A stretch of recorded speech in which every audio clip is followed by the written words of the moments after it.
Only so many hours in a day. No, one there. I wish I could figure out what we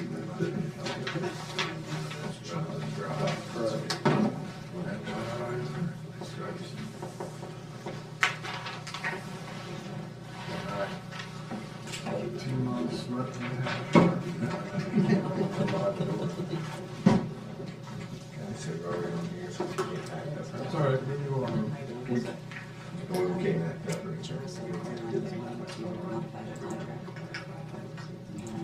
Like he said, so when he jumps up, application documents, to make sure that the exhibit is specifically listed in there. It's not, it's very vague.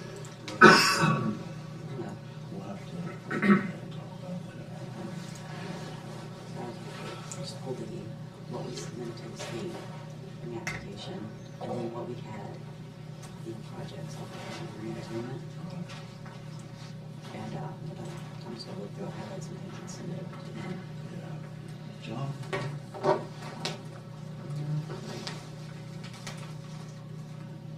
Nothing just come to it.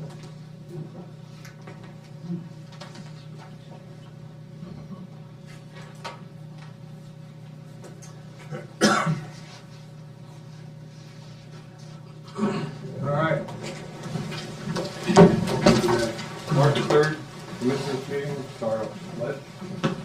I Pledge allegiance to the flag of the United States of America and to the republic for which it stands, one nation, under God, indivisible, with liberty and justice for all.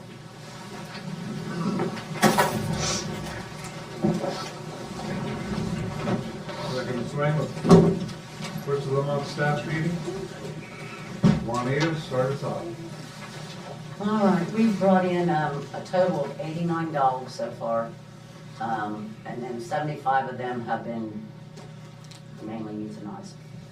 We're getting a lot of mamas with babies.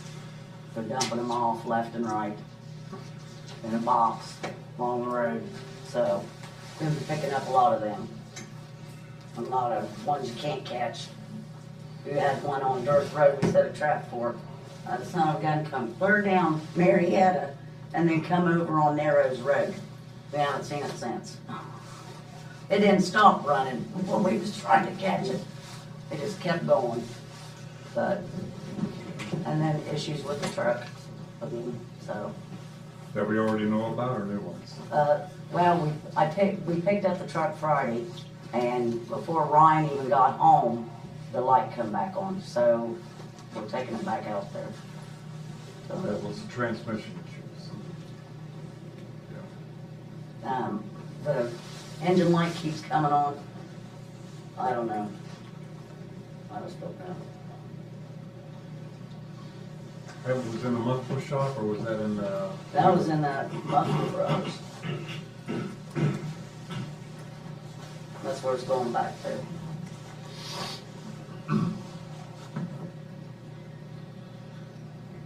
So you brought 89 in, and how many? 75. Let me see, 75. Yeah, 75 was euthanized. After what period of time? They try to wait for the 3 day, after the 3 day hold.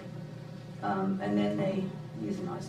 There's only been one that we euthanized the other day, and I got it from its owner, and you couldn't even touch it. They just growl at you. I just told them, I said, go ahead and euthanize it in the truck. That's what we did. So is that that's the main criteria for euthanization, or are there other? Well, for mine, yes, that one, yes. Them ones they hold for 3 days. They're strays. Mine was a private owned. So they try to hold them. They try to assess them behavioral. You know, dogs don't like other dogs. They don't keep them. Dogs have food aggression. They don't keep them. So.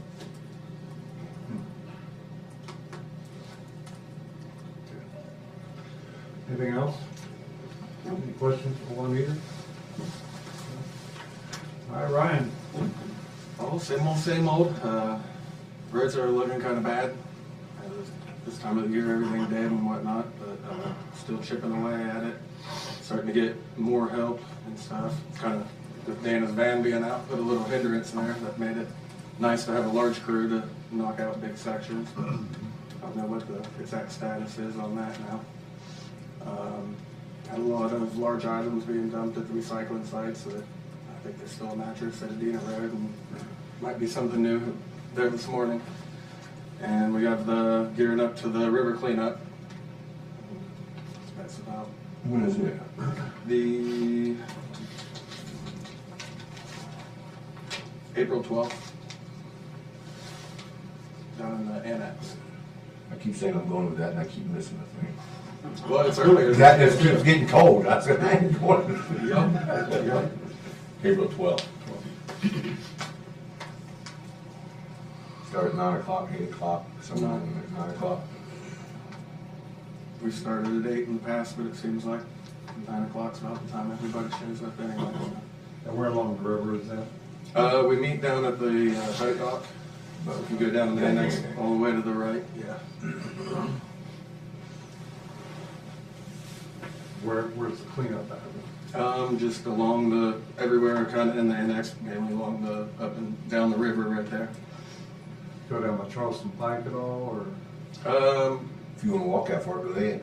That's kind of my Fair point. enough. We have took crews to Strasser Park before and like hit that section, but that kind of depends on the numbers and, you know, logistics as well. That's the problem you got. If you go all the way from the annex to Charleston Pike, that's where the homeless shelter is, and, I mean, homeless camp is, and Uh-huh. you'll be there for days and days and days. I've seen drone views of that. You know, it's, yeah. Yeah, we are still frequently getting calls about that and behind the shopping center there and, you know, just kind of refer it to, it's out of my jurisdiction, so kind of leads into the resources that are there, but that's about all I need to do. My understanding on Charleston homeless encampment is I think the county parks district is obtaining some professional services to try to mediate that. I mean, you wouldn't want volunteers. No. I mean, it's got some biohazard stuff. We got an email from Devin this morning, said that somebody on the comprehensive plan steering committee member believes in beautification of the county, especially in public run along roads, entry points, gateways, etc. Problem with people dumping large items of trash in our right-of-ways is an issue according to this person. The recommendation is to look into a common site run by the county or whoever, the residents to take their large items, open one day a week or more. Rennick Avenue for the city, they have not necessarily large item pickup, they go door to door in the springtime to do that. But dump site is common in Rennick Avenue for lawn clippings and things like that. Do you see any benefit to that? You want to think about that for a little bit? That is something we've thought about, I believe. Have you done that in the village before with like a large collection? Once a year, we get a roll-off container and it's filled instantly. I mean, it's in a matter of hours. Yeah, I mean, I would definitely look into doing something like that. If the funding for that would be, you know, the main thing. That's the only part that. What do you do with it once you collect it? Where do you take it? Dumpy? We use waste management on Seney Road, and is where we.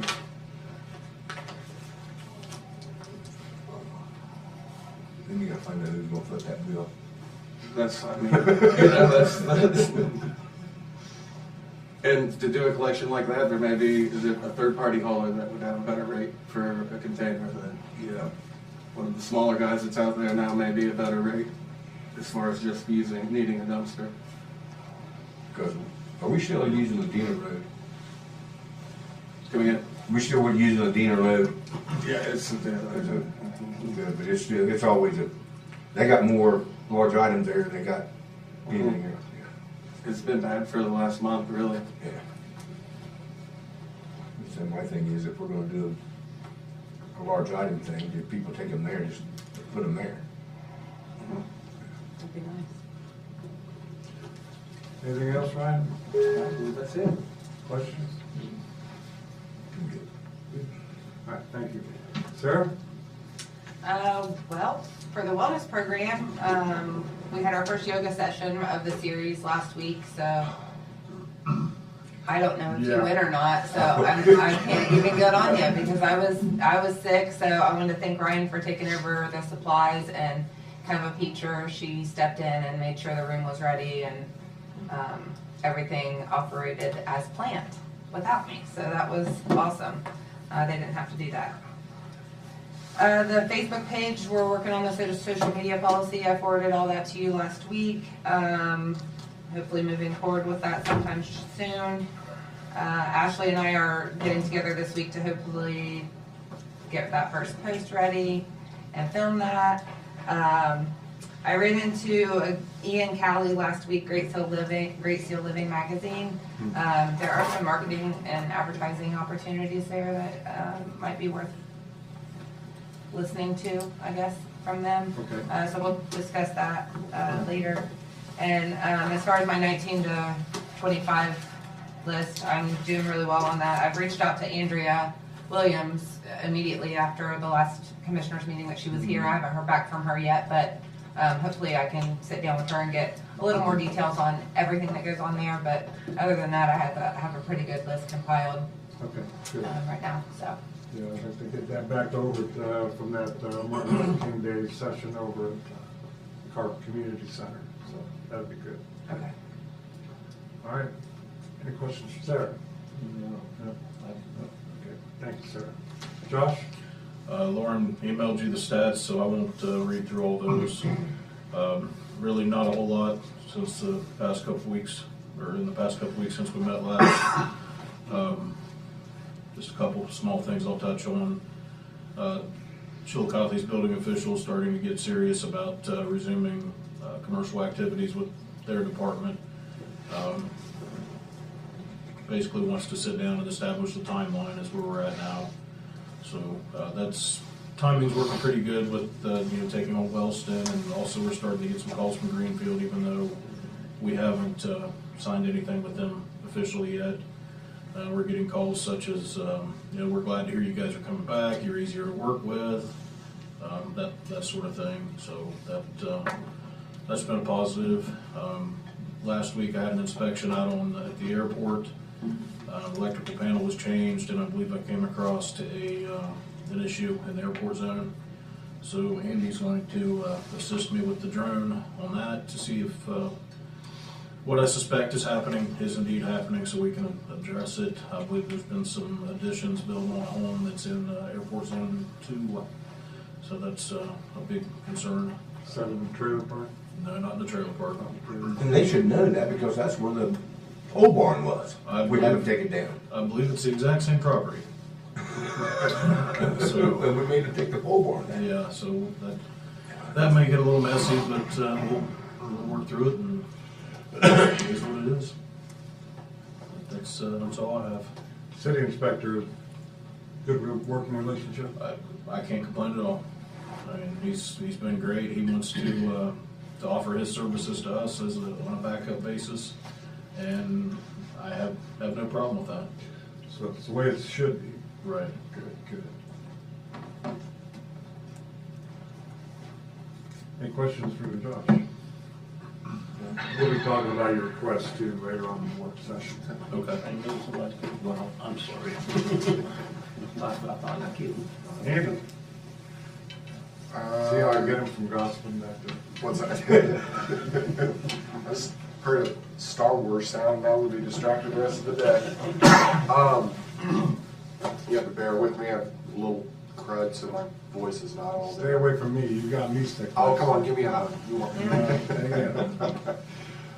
pretty good mix between the general stuff and the projects. Couple new users coming on board, couple users moving around, so getting them comfortable in the seats. We've got a new one down the a move down in the auditor's office this morning.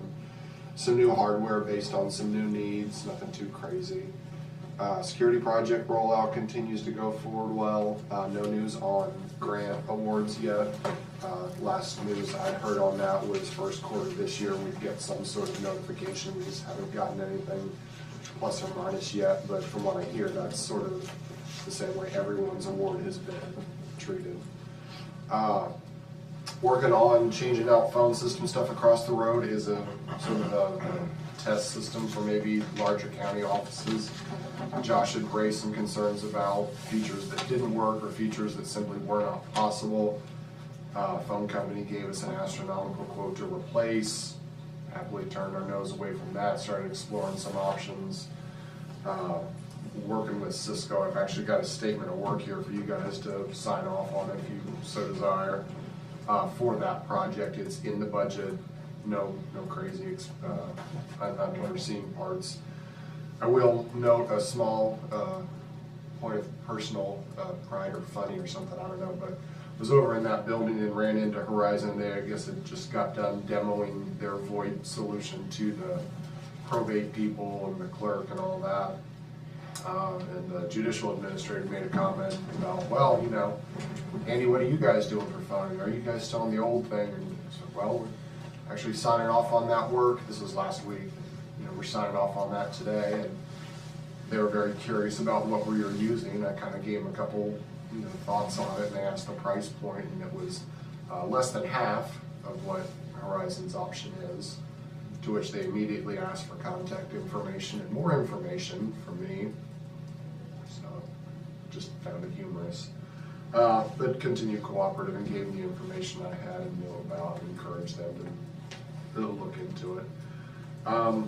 Project-wise, working on new RMM stuff, which is remote monitoring management, which is a funny term for just remote controlling to do remote support to people's computers and tax management. Had some issues with the existing vendor who does not seem to want to take our money. They don't seem to want to work with invoices and purchase orders this year. They did last year just fine, don't seem to want to this year, so gonna ditch that. Exploring some possible changes in internet stuff off of Glo Fiber to Spectrum. Since Shentel bought them out, I've had more administrative problems in the last 3 months than I've had in the last 3 years, and I don't seem that we have a lot of answers for or acceptable answers. So exploring options there. Spectrum provides a backup connection here right now, so in case Horizon does go down, internet picks up and no one knows the difference. You know, it happens rarely, but it happens. Is Horizon and Glo Fiber the same thing? Horizon was bought out by a company named Shentel out of Virginia. The fiber and home internet child company of Shentel is Glo Fiber. So the same way that the Browns became the Ravens, more or less, they got bought out and name changed. And, yeah. Okay. So all the administrative stuff, it seems like, is through Shentel. We've had not insignificant problems that I'm not getting acceptable answers to. So I let them know last week, tell me what our contract end dates are. And that got a flurry of activity of asking for meetings and sit-downs and conversations, to which I'll have, but. Yeah. I keep getting a call from a Gary Cunningham wanting to come in and talk to us from Glo Fiber. Yeah, it's not. So it's a redundant waste of time. Probably, but I mean, don't let me tell you what meetings to take or not, of course, but if you want me to sit in, happy to.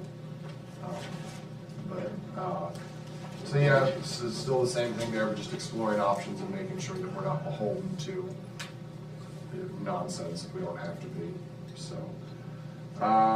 Got a couple contracts for you guys to sign off. One I tried to get to you guys last week when we were apparently out of session. Minor thing, it's printer, replacements that have fallen out of lease. We get lower lease rates now under, I can't remember the term, it's like NASPO, and don't ask me what it stands for, but it used to be State of Ohio contract. There was a new arrangement. These are out of lease. Same printer idea, same basic functions, lower price, newer stuff, actually in lease and not out of it. Other ones, the statement of work on VoIP stuff, we're across the road, we're gonna demo one with 10 users, make sure it works for planning, building their areas, kind of get them some of the fancy new stuff. And if it works out well, kind of use it as a model and roll out to other people as needed, and eventually move ourselves off of old phone systems to more modern.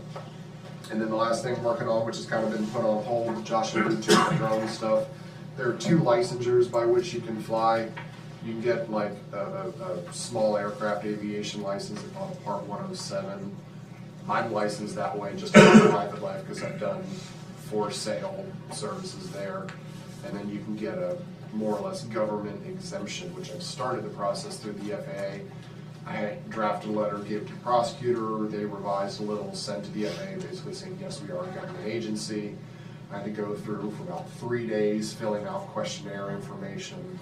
There's still some more stuff that I need to do that needs to be on county letterhead that says what our procedures are if we have a crash, or procedures for just working through that. But that would give us a blanket exemption so that Josh or David or literally any other county employee under supervision with some training can fly under that exemption. So I don't have to fly for every person that ever would need to use it. So, that's Josh Rossetti. We don't want to start a flurry of UFO sightings or anything. That was honestly kind of my goal, but that's about all I got going on. How about, is Major making any software changes down in the recorder's office yet? Nothing yet. He's still trying to burn dog the information on how much was going to the third-party support group. I need to get back on top of them about talking to the technical contact, because they said they'd reach out and I haven't heard from them. So I need to circle back on that, but that's still pushing forward, but no actionable information or changes since we talked last. Yeah, I know he talks to me, it's in the organizational phase, so.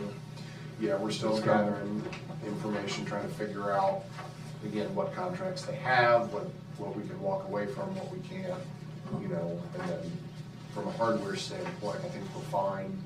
You know, the little I talk with their sales guys, you're good. I look up the specs on what they have right now, their hardware, we blow it out of the water, so I can't fathom a scenario where we can't absorb that from a technical standpoint. That server's due to be replaced at the end of this year, beginning of next year anyway, so even if there was a need, we'll take care of it with the next iteration of it. So no real concerns, they just kind of wait on information to pour in from the vendor and pour in from Major. So, Well, those records and the court records are kind of dovetailed with each other with the question of what should be hard file, what should be digital file, yeah, and what can be and what is desired to be, so. sure. Sorting that out should happen once, Yeah. not in period. All right, any questions for Randy? No? Okay, thanks, Andy. Mark? Sorry for the interruption a few minutes ago. We had 2 responses in February. Both of them were commercial crashes on 35. They didn't really involve hazardous materials. They were just diesel spills. The first one, OSP notified EPA direct, so we didn't find out until the next day from EPA. We've also had some other call-out issues, so I took some corrective action and sent a letter to OSP Dispatch Center in Jackson, who dispatches for the Highway Patrol in Chillicothe, and the Sheriff's Dispatch Center and Chillicothe Police Dispatch Center, just call-out protocol. Grants, Josh and I are both now EMPG compliant. We had to have both of those, all those courses, mandatory courses done within 2 years. So we've got those done early. The FY 2023 EMPG looks like it's going to be extended to March 31st. It's not going to be as much as last year, but it's expected to at least make up for the 11%. They approved us a set amount for our 2024, which we haven't started using yet. Since then, they've decreased that 11%, so they're hoping this extension will at least cover that 11% that they took from us. On projects, we're still working on mitigation plan. We're continuing to update with Burton Planning on that. We sent out the countywide agreements last week to the city, to the townships, and the villages, so that should bring in $11,650. We're moving forward with the Code Red project.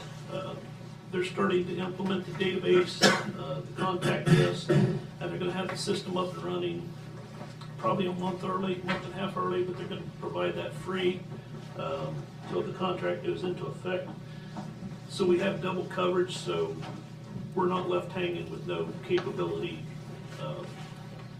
once the WINS contract expires. Events and training. Got our second mitigation meeting on March 28th. That's there's one at 1 p.m. and one at 5 p.m. We're going to have an LEPC hazmat tabletop on April 22nd at 8 a.m. over at the Service Center. Next week, I'm gonna attend an open house over at the new Athens Dispatch Center. They have a 911 dispatcher / EOC. It's a $12 million project they just got up and running, so I'll come back with some good ideas for you. It's always dangerous, I mean, good.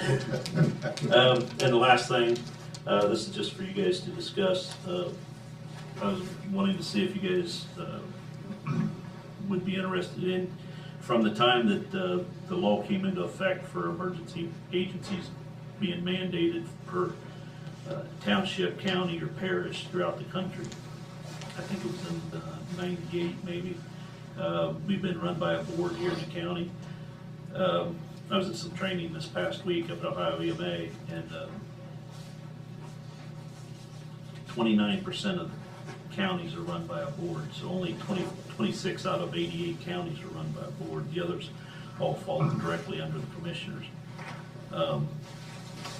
And just a couple benefits to that would be a more direct line during an event. And there's some other issues that, if you guys want to discuss that, we can discuss that further. Yeah, I think I know what direction I'm leaning on that. I think it's good that it's run through EMA and then rather than us, because the expertise lies with you. I'm sorry? Because the expertise lies with you, I think it's better run through EMA than the commissioner's office for that board. You If mean, I'm understanding it right? you prefer to have a board? I think I do. Okay, ORC allows for both, so More either to inclusion report that directly way. to the board or to report directly to the commissioners. Yeah, I think the more people involved in the county that we have in that, the better the plan's gonna be, that's just why. You said the mitigation plan is next activity is due on the 28th? Right, we're gonna put a letter together this week, just a reminder letter. Okay. Those dates were in the first letters that went out. And is the April 22nd exercise, is that the LPC. next LPC, Tabletop. that's the next meeting? There's a meeting just prior to that, so we'll have to make You an give me the announcement. date on that, and then also the next EMA meeting. If I got it ahead of time, I can plan it into my schedule, and not miss it. EMA meeting's on the 17th of this month, I believe. And the LEPC, I will have to get with you on that one. Okay, just let me know, just give me a text or something. Anything else, Mark?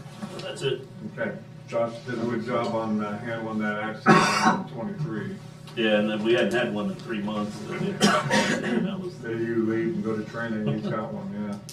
but he did good. Yeah, He did all the proper notifications and contact with EPA, pictures, and did everything he was supposed to. That was a tough sight with a fatality too, so. Right. You doing okay Yeah, he actually got there after. after they parted them off? Right. Okay. Okay. All right. Any questions for Mark? I would just, I mean, we don't have to do it now, but I'd be curious to the benefits and pros and cons on what you mentioned, where we're part of the 26% of counties that run by board versus some other arrangement. So I'm not saying we need to change or move any certain direction. I just would be interested to hear more about that training, and we can take that offline some other time. We can submit that to you, sir. Good? Okay, thanks, Mark. Danny? Yep, February we had 27 work orders come in. We got all of them completed except for 3. We carried 3 over just because Poppy's parts on order or it needs to be repaired when it gets warmer. So, they did get the electric panel fixed at the airport. It's all done, back in operating order.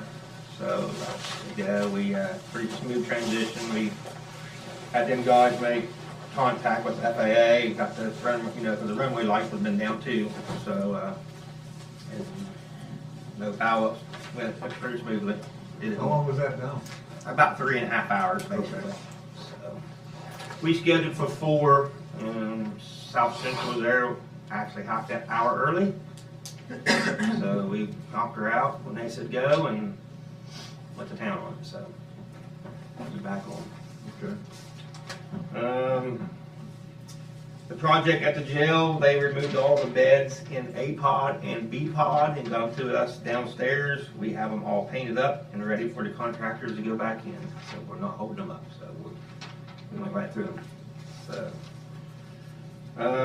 again, this is one of the work orders got carried over. We had a few leaks at the Ross County Service Center on that rubber roof, and it seems like every winter where they wrap back into that gutter, it pulls away and usually splits. So we've got temporary fix right now. As soon as it gets warm, B&B will come back and we'll cut 2 or 3 feet back, put a big patch in it and roll back down that gutter.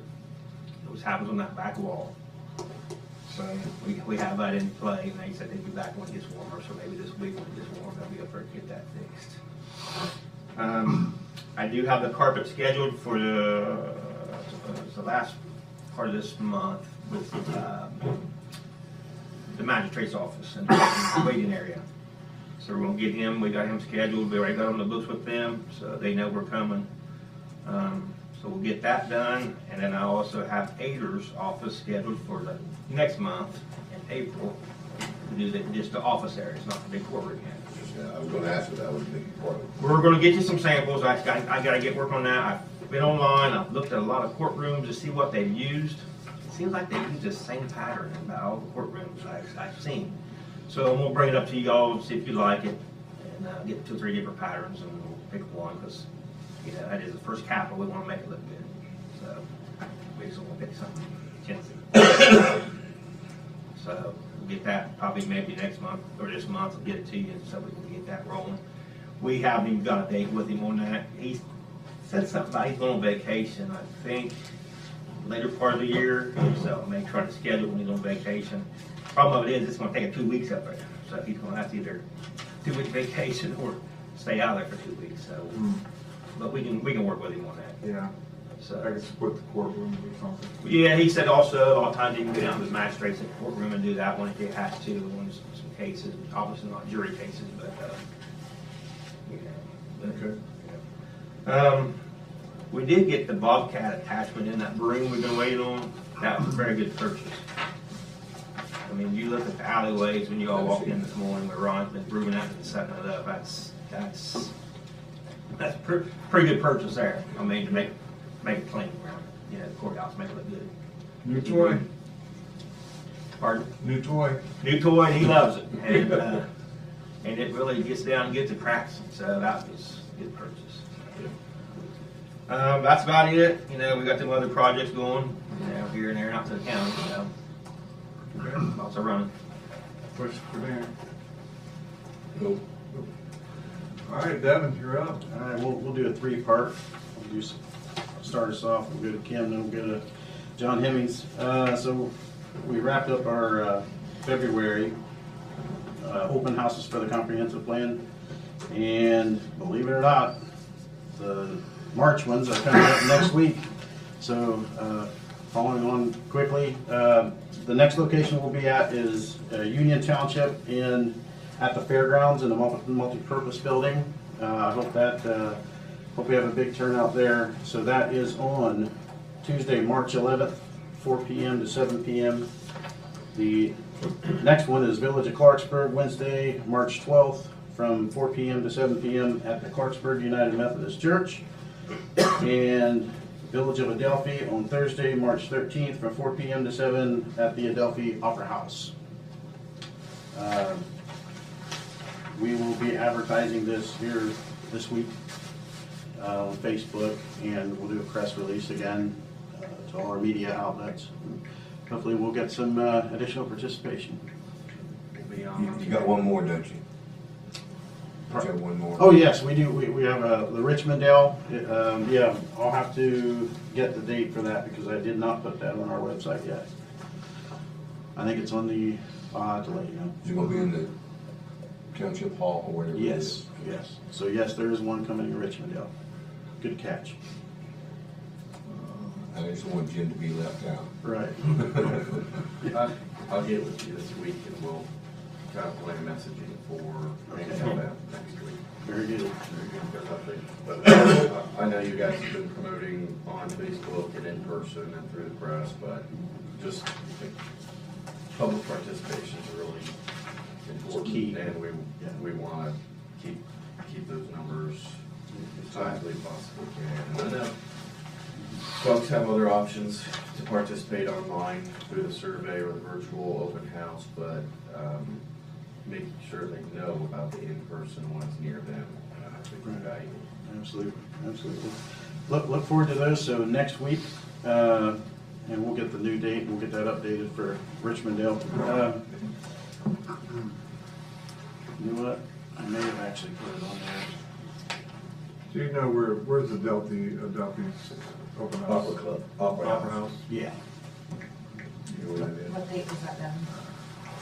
Just right around Daphne, you can see.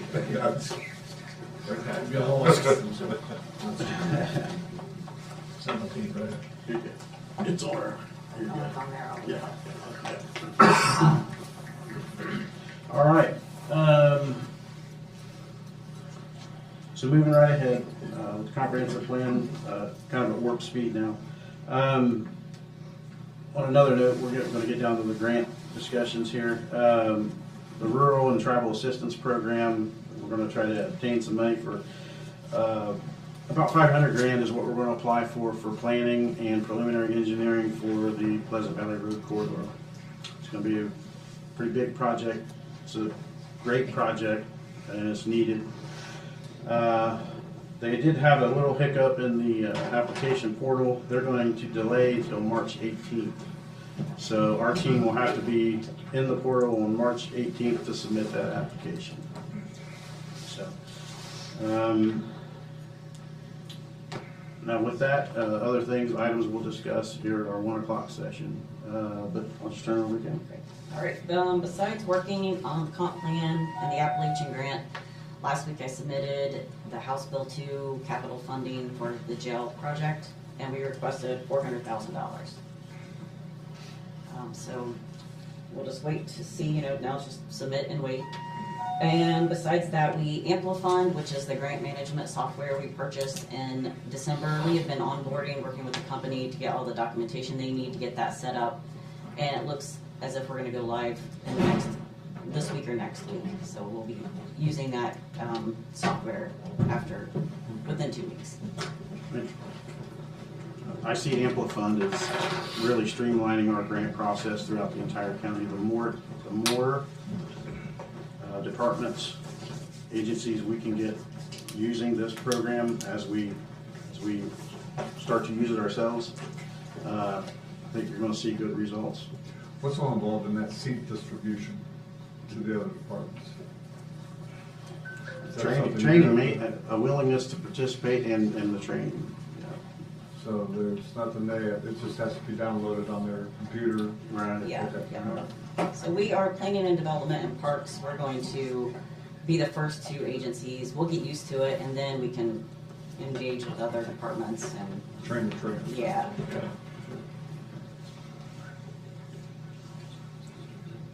Yep, that's all I have. Things keep moving on ACGP. I've mentioned before, there's 9 projects that are going construction manager at risk.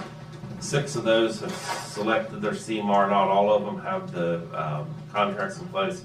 In fact, you all know on the UNESCO, we picked a final firm, but Bricker Graydon's working on that contract, which will be with Ross County for that project. Chillicothe, we've had a meeting here last week. I don't think I need to go into that. You guys kind of know the status there on that. The others, like I said, there's 3 that they're almost there. I'd say by the next time I come here next month to update you, we should have CMAR, all the CMARs selected for all 9 projects.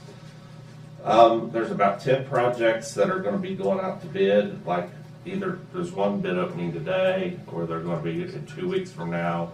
A lot of activity starting up. About 10 projects between now and I'd say sometime in April. Those are general contract. General contracting, design, bid, build. So those projects are moving forward.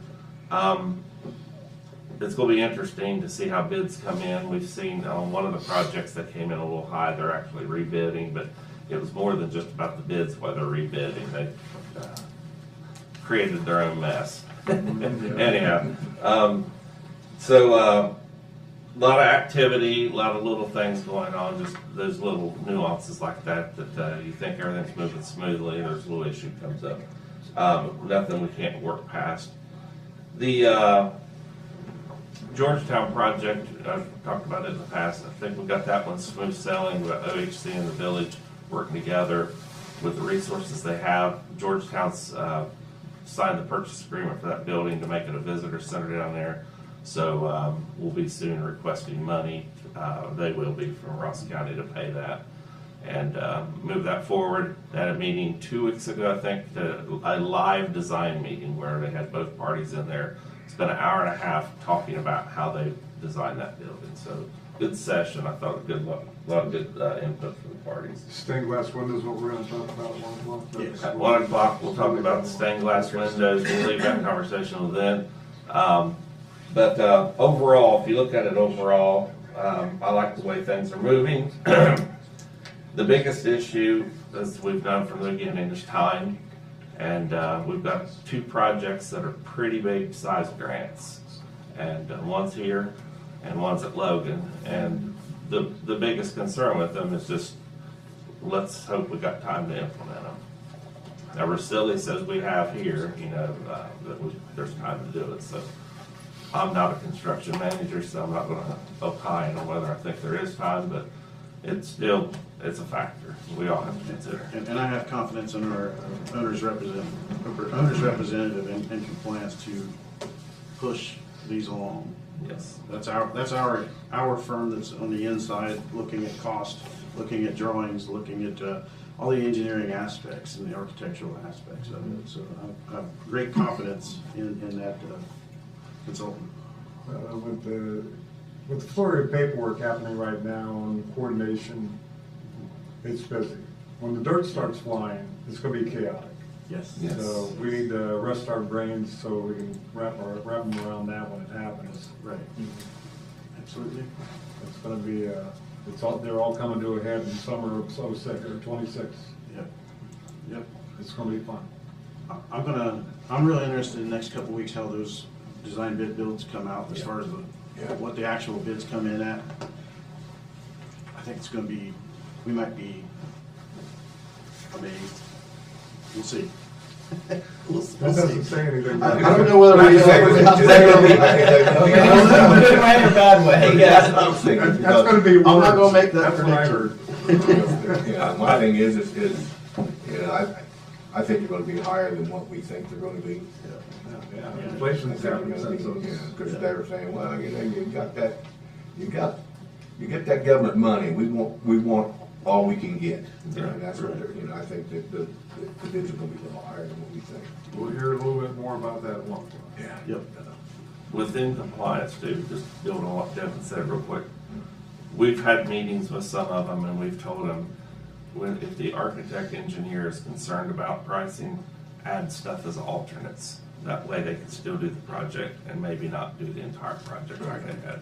So the one that's bidding bid openings today over at Oak Hill, they did an alternate on their project. So let's hope they can afford the alternate, but they can at least accept the bids if that's too high. So. I think that's all we have to. You got parade now? Yep. Okay. I think I'll just stay in general, if public interest is peaking or rising, continuing to rise on the park side of things. It's something I've noticed. That's, our only piece of that really, other than being the kind of manager of all of these grants, that's the city, but I think we should be prepared on how we communicate our role in all of this to the public, because people want to be informed, they want to have input and know what's happening. So Well, I think that's pretty easy to surmise, because in reality, that is a city building on city property. Mm-hmm. And it's their project. It's a project that came up during the city's comprehensive plan, but community plan 3 years ago. And we're just the funding arm. So I think that, we need to settle in on what they want to see and let them make that decision. I agree, and that's what I've told folks, is we're the administrator of this grant, and so. So I think Same our thing role's I've told pretty you easy. as well. I see, you just got to send the email from Melanie. Yeah. Yeah. That was part of what I'm saying. Yeah. I hope that the engagement continues to happen with those interested, but our role is just as the administrator of the grant. So. Okay. I didn't see that yet. Yeah. So, well, the drama continues. Did you see it? Probably not one that I was included in. One. Oh, okay. You share it? Huh? Did you share it? Brad, you're asking me something I can't say. Jack, can you share it? All right, just said Kunzelman wants to talk to us about it, Yeah. so. And he's got, I mean, that man has done so much for this town. Sure. I'll always listen to Ed when he's got something to say. So, He's just take it one step at a time. He's one of them that wants the visitor center on Riverside. Yeah, yeah, I'm sure that's what this is. Yeah, I talked to Melody over the weekend. Trouble is, like we talked, we gotta get this rolling. Yeah. We're coming up against a hard stop just to have the plans approved. We're still talking about what it's gonna look like. Yeah, and I don't want to rehash all that now, but after last week, I might blow my top if they come back with something not all related to, for the fourth time, we've asked for revisions on that visitors center. Did you see the stuff on Facebook from Ivy's too about the, Yeah. Well, which one? What? Yeah. there was something Roundabout. over the weekend on there about the roundabouts too. Yeah. Yeah, they're not a fan of the roundabouts, and I totally get that. They estimated it was 7 parking spaces, if that goes in, and I don't even know the dimensions.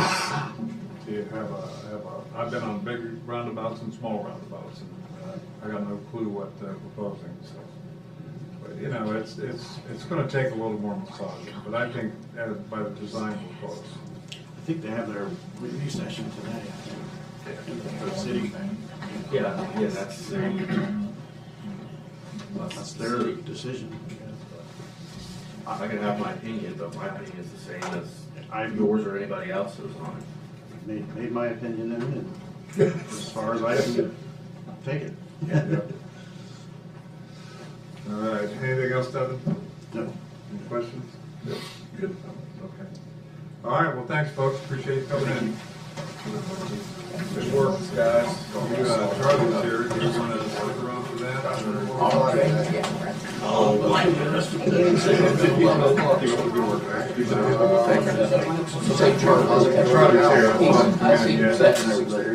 Drawings done, we still don't have graduating, we still don't have 60% PER. I think I got this week. All right. But the drawings are done, for the fire station, surveys down there this week. See what I have, dog Surveys, food, now gun field food, road connection. salt blocks. It wasn't done for me. We got rid of our chickens last spring because I don't think so. no time to take care of chickens. You know what I did all day? We got the weather. All day yesterday. In fact, they have forget chickens again, that's why we're. When you gotta do. That's what the state. Yeah. For the highway, for someone else. Did you get the minutes? Write down on there what I Did you need. get the agenda? It goes on If you look at the agenda. there to my garage. You said something about the poles, or I don't know what you were saying. Yeah, you need, What's it called? You know, they're, Unify. they were talking to them about what had to be. Get your own again, what had to be small presented, when, you know, they were I wondering. wish I if called they it could sticking have to word, but the more I read it, it felt like a information contract to me. This is the VoIP stuff. If you do that, then you Budgeted pay for, that fee twice. So get it all. Well, there's 15 pages, had his figure. For surveys and for. I'm gonna have you write 2 broken fingers, it's kind of hard to write. Unify Unify. is the name of the brand, UNIFI. And you're looking for like a power beam or a piano beam.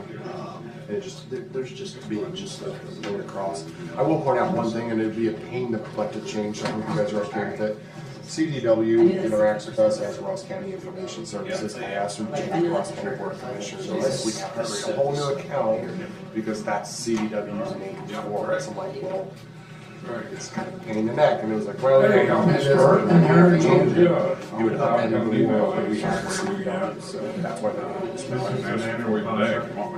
So right now, in 1 year, you know, we don't have a mid, we're more or less using it as a test. I think it'll work great. I think we're honestly going to use it pretty much for everyone in the county. And how much is it? It's like $3,700, I think, all told. 3,700. Yeah, it's 10 users, it's $13 a month if we use it, you know, for the phone. We have some onboarding costs, we have some physical phone costs. But the ongoing is ridiculous, like I said, when the quotes approached me, you know, we just had that sort of impromptu running of this. Snow melt out there, Brett. I told them Pretty well. use this. I'm like, oh, I'm not sorry to see it go. Oh, I tell you, it was frustrating. We've been spoiled for quite a So few this is years. for our phone system. This is replacing landline phones, numbers would still be the same telephone numbers, you know, the public would have any Yeah, change they in calling used to, number. we'd have to stay all Places, winter long. the building, it's about 10 devices. Yeah. I'm gonna use one in my office to get comfortable. Morning, sir. Good morning, This honey. takes Oh, David, I think I'm Josh, they've got one of the conference Let you rooms. know how Monday goes. Lauren, Kim, Joanne, Devin, they've got one in their conference rooms, so that's what. Good weekend, Brian? That's Yeah, I did. Yeah, watch one in my office. Bobcats play basketball. I'm sure it's like that. So started with 10 users. Boy, get rid of, I said, it was like $30,000 to replace it with Okay. stuff that would do Just did some free three of the copies of that features that they're contract. asking for over there. You could pick up the phone, take it home, plug it in, it would ring the same as if it was here. There's an app on your phone, you can pull up the app, you could dial as the building department from your phone. It can ring, and it's just things that the private world has had for years and modernized that we haven't had a huge ask for, but Josh and Devin and them tend to be a little more mobile, a little bit more power use, so it's a good group to start with over there. They're a good group as a test bed. For some people, just want a phone to ring, it'll be a phone that rings. That's out there on For some the people, want to property. be on the road and call from the building See, it's department on their phone, they can do it. See, a lot Take it of home. them, yeah. If they're working there, they can plug their phone in, it will Yeah. ring like it's the building department. So, like I said, the feature set is unreal, the cost is low. 3,700 versus 30,000. Yeah. Oh, okay. Where am I standing here? Buzz with dog fur. Yeah, I think it was like 3,700 or something. It's below the threshold even for getting data processing board signatures, which is like 5,000. Everybody get that? Yes. Yeah, I think it makes So, sense, as you said, Yeah, it's it's a good thing, yeah, second. All in favor, say aye. And again, if it turns out to be something that, you know, doesn't work as well as advertised, we've got a 1 year commitment to it. We'll try something else. You know, the other, there are a million options. Yeah, I was noticing there that the line for it is terrible. So, Yeah, it is. Some of them are, signature, printed, title, date, but it was the line cut out. some of those I've used before can be clunky, but it's still better from a cost benefit analysis. Yeah. To have it and be clunky because you can use it on your phone. Can we get there in the Denver? Yes. This will do call recording too, so I keep thinking like, you know, the treasurer's office where, you know, they'll get Why some, did they, oh, well, one of your people told me on the get phone that that I didn't know anything this year. all the Right, so right back, it's like a year's worth of call They got recordings new included. cameras now. You know, there are a lot of them that are really, you know, cheap and simple stuff, but they're like tailored to very specific industries. So like in private work, I use one called Lightspeed, but it's tailored more to insurance and financial services. There's a couple springs right Call, there in that it area. automatically integrates with their CRM, it pulls up the client automatically with all their information, but we don't do that, so. Good. Can we make a copy of that? I was gonna say, I'll make a copy for my records and I'll give you the original. That was Mr. Van Thank you, Zant guys. on the phone. He's a Buckskin Township trustee. He was asking about that How's it going, Charlie? email that was sent.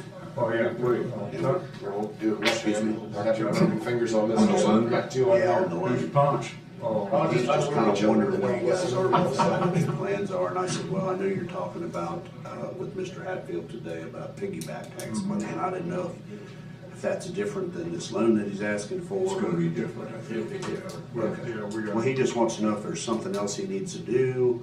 no, we just need to talk about that in the work session and see how it varies in with the general funding of the townships for Okay. road maintenance. I will shoot him an email then, and let him know. So what have you done for this guy? For which guy? For Brett, I think I've done my part. Yeah. So does he.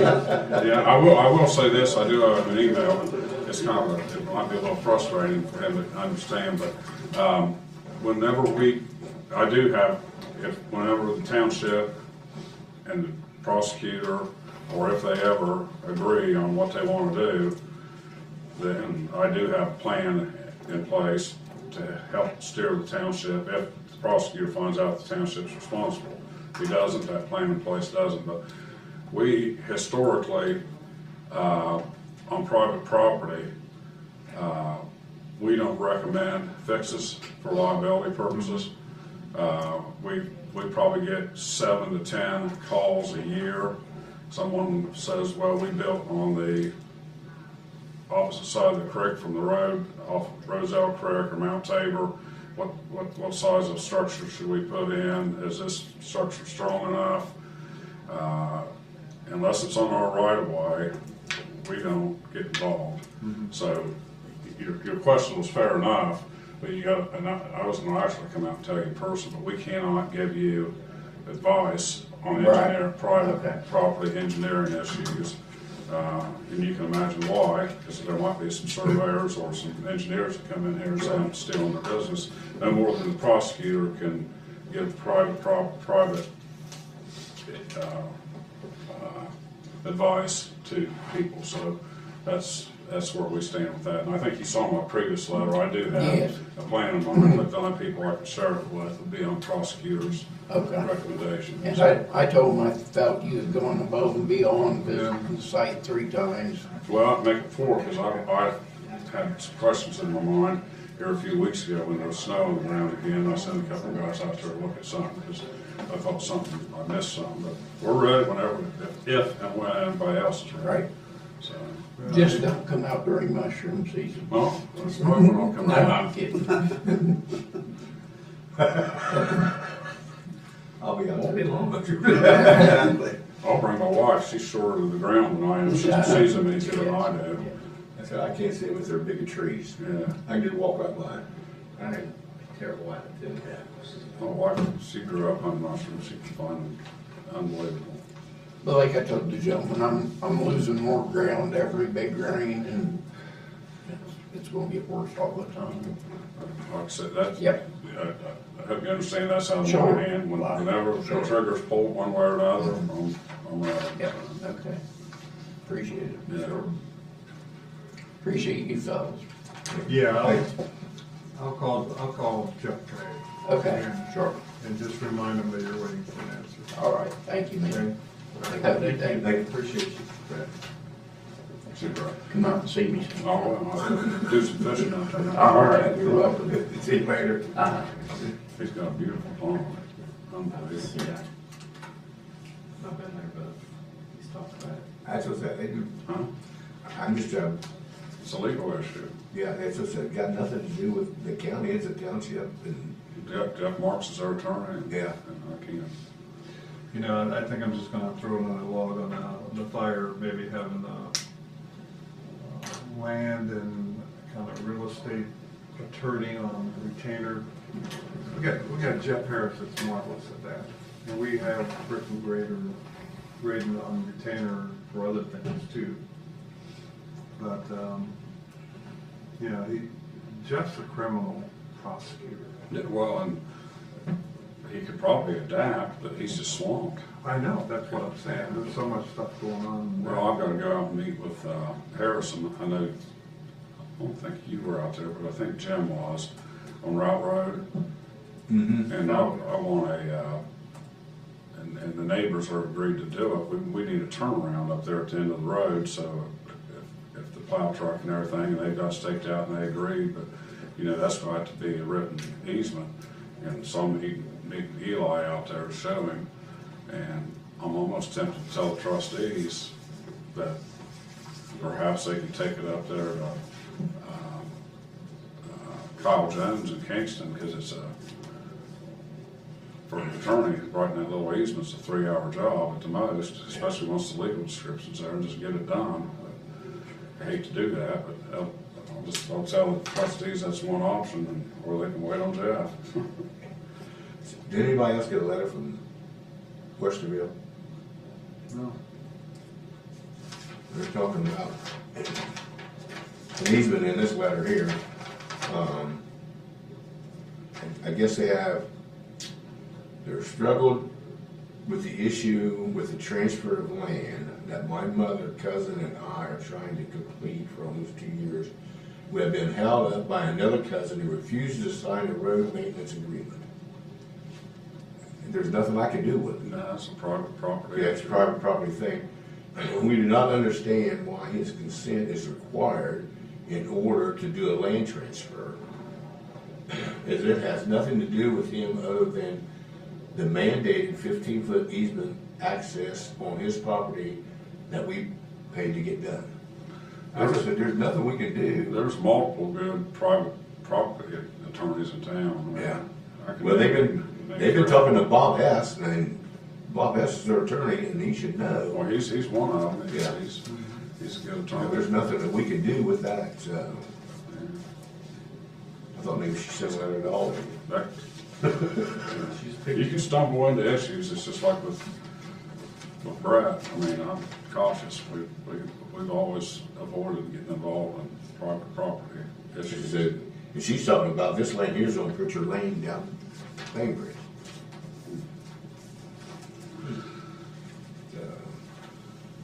I'll get a hold of her and say, hey, I'm sorry, but you done do what you're doing, and you got Bob Hess as an attorney, he should know.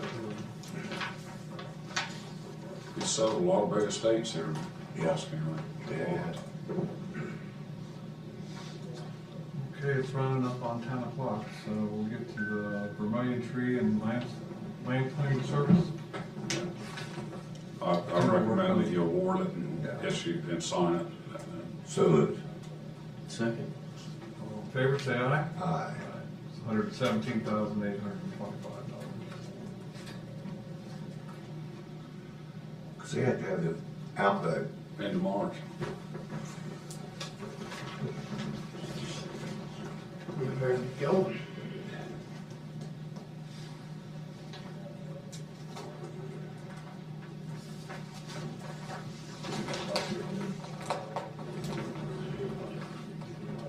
She give you 3 copies or just, okay. She give you 3 copies. Just one. You need 3 separate copies. Yeah, there's, It's right up there by that black book there, Jack, I think. there's 3 copies on that, and they stuck to there. Yeah, they're all there. Oh, they're all there. You just didn't sign them yet. We get to practice our signature again. 3 copies. I got your 3 copies. While you guys are signing, we're gonna be entering, bargaining unit agreements, or bargaining unit talk, not necessarily an agreement, starting, probably sometime in early April. Is that contract end? It ends May 22nd, so we'll probably start, I've already heard from SERB and, heard from AFSCME both, so, and I've historically, and so did Don, we always use not Brickner Grade, Clemens and Nelson. Yeah. Yeah, they always come to the new. Do they still do the? Sheriff's Department? Sheriff's, yeah. Brian Butcher. Yeah. What a great name for union negotiations attorney, Butcher. I just Yeah. love it. Yeah. Yeah. I asked him, I said, what's the state average around here? He said, it's pushing 4%. That's inflation, and that's not even keeping up, No, in all fairness. don't tell them that though. Strike that from there. Kids just went out on the line. I don't negotiate, I just sign. No, you're on. No, we usually have a pretty good give and take. So I just want to let you know that. And got these. Kathy, can I get a copy of that before I leave? First aid. Or one of the originals, it doesn't matter. This is another one of these agreements from yesteryear. See, we started to learn. So when David's on one around here in 30 years,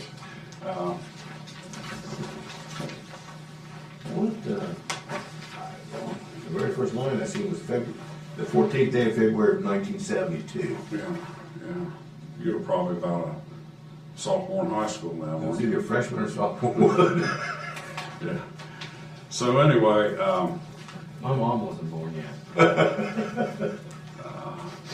anyway, I had a nice conversation with Kevin Chester at the water company, and one interesting thing he pointed out, Devin would probably love to know this, from the late 80s to the late 90s, they installed over 200 miles of water line, and Kevin said that was the fastest residential growth in the county, in Ross County ever. Was that? I don't know if that includes the early 1900s or anything, but that was what Kevin Chester said, and they put in 200 miles of water line running in that 10-year period. So that just tells you the benefit of Ross County Water Company. Yeah. But the reason I gave you that, they went out to competitive bid on the necessary water line work for the Charleston Pike project, and it came in at $207,000 and change. It's on that little other sheet, that cover sheet. And you'll be seeing when I pay them that when you see a $200,000 check go into the water company, I just want to let you know why. And that's to move their line? Yeah. Okay. It's a 12-inch line. It's kind of strange. It starts as a 12, then it reduces to an 8 down there on the Jones farm, but then it goes underneath the tunnel there at Schrader Road, sort of the Schrader addition at a different diameter. I forget why. It's just kind of strange. They just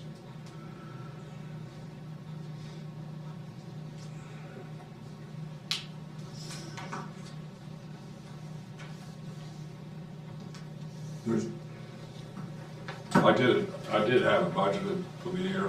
Okay. Matter of fact, I was scared to death. I'm not asking you for any money for it. I was scared to death of it because the way everything else goes, and I actually had it budgeted for about $400,000. Is that my code or your code? Okay, just checking with you. So it's in my anticipated expenses. I'm glad you're not asking us for more money, because those are not to like you there. There you go. Yeah. But when you see it, when you approve the vouchers here in a week or two, it's kind of an odd thing. Why am I paying the Ross County Water Company that kind of money? And to get to their credit, they've been very good partners with my office. They do a lot of things that they probably could have charged for in the past, but we've done things for them. If you remember, we allowed them to come through the yard with their new washout lines here a year or two ago, and we're good partners with them. Better than the fairgrounds. Tune that out, Brad. I'm sorry, I'm writing back to Mr. Commissioner Glass's wife about a golf cart. Yeah. What did you say? I'm sorry. I said the water company's been good partners of ours, not necessarily the fairgrounds. No, they weren't very nice at one time, but things are better. Yeah, Things are better. Yeah. They've been really helpful on the sewer project. We want to make sure when we start putting the stuff in the ground that we don't dig up any of their water lines, or at least try not to, so. Yeah, well, that's anything. We've got this. They're getting ready to do borings out there now, so they're gonna get stuff marked again, both them and Glow Fiber. We want them to go out and not just field mark it, but we're gonna try to get them to locate where the stuff is, so we can take it up. Yeah, we've got fiber wars going on now. Of course, the governor wants Wi-Fi everywhere, and he wouldn't believe the permits we're having to go through.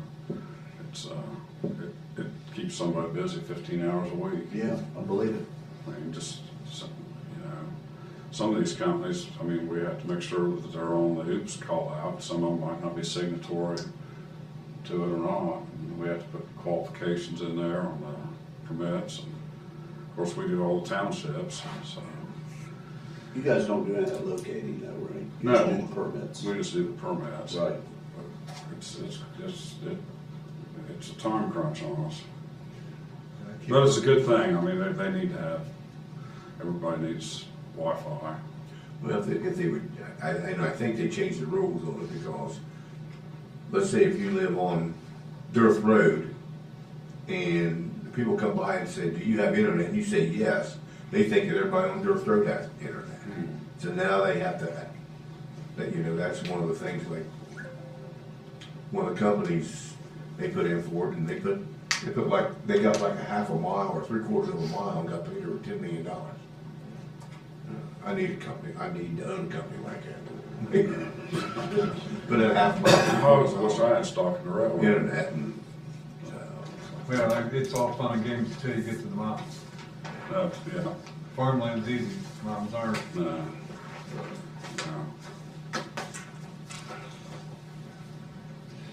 All right. That's all I got. Are you, Yeah, thank you. are you coming back later when Mr. Hatfield and the trustees are out? I'll tell you. Good luck. I'm a little frustrated. I think I shared it with two of you anyway. Now they're wanting to change the formula. yeah, I just said, if they want that money and they're going back to 79, in my opinion, they're going back to 79, they're gonna do exactly what 1979 says. That's up to you guys. That's I told that's Claudia, my 1/3. Claudia this morning, she wanted to know when she can send out the per mileage for the 149.5, and I said, well, I hate to see you have to do it twice, because you gotta send out this, then they have to sign off on it, then they send it back, and then Claudia puts it, and I said, just hold off maybe till tomorrow morning. So it's whatever you guys want to do. Jim told me that they wanted even Steven equal splits between the 16 townships of the total. Well, I bet they would. Jim would definitely. But he said, yeah, I mean, the West Bulls over in Union. oh, the Union won't, yeah. He said they agreed, so we'll see. If they want us to go back, in my opinion, if they want us to go back to the 79 resolution, we're gonna go back to the 79 resolution and give it to them exactly where that 79 resolution is. Really, all I need from you guys is something in writing, tell me how to disperse it, including the first 149,500 that Leonard's already transferred to our account. And whatever you want to do, I don't care. I mean, just, that's Well, that's what we need to come to a consensus on. And it's, I want all the township trustee presidents to sign off on that, first year distribution being even Steve. Yeah, I mean, sure, Jim's gonna make out real well on it, but Union's gonna get hit. Yeah, side of it. So, like I say, it's kinda like I'm finishing up Route Road finally, and I think Jim was out there, and we had a group, Jeff Marks ruled that it's 30 foot, but he also just told them that if they wanna compromise and use different, right-of-ways in different places, that's fine with him. But, so I've got 2 plats ready to go, and I'm just gonna give it to the trustees and say, here it is, here's the 30-foot one, and here's the one that, if you wanna compromise, and I really don't care. They can come in, the landowner can come in and complain to you, or they can complain to the trustees, but I just put the lines on the paper, and that's all I can do. Just sign the right one. And that's that'll be up, to me, it's up to if the landowners all sign, it's fine. If one of them decides to not sign, then Jeff Marks is 30 feet holds. But I'm not gonna. As I said, we've been beating that horse for a while. Yeah, I've already got enough. That Beaver Excavating, of course, they're a huge contractor. I don't think they're the size of Picosi, but they're big. They're already submitting changes for the Charleston Pike job, and wanting us to analyze them. And I told Chris Pridemore at ODOT this morning, and I said, as far as I'm concerned, if they want the changes, they got to put it on paper, get the permits, get the stormwater issues, and we're not paying for it. They can do all the engineering and everything themselves. And And then we still may not approve it, so if they want to do it. Direction we're going.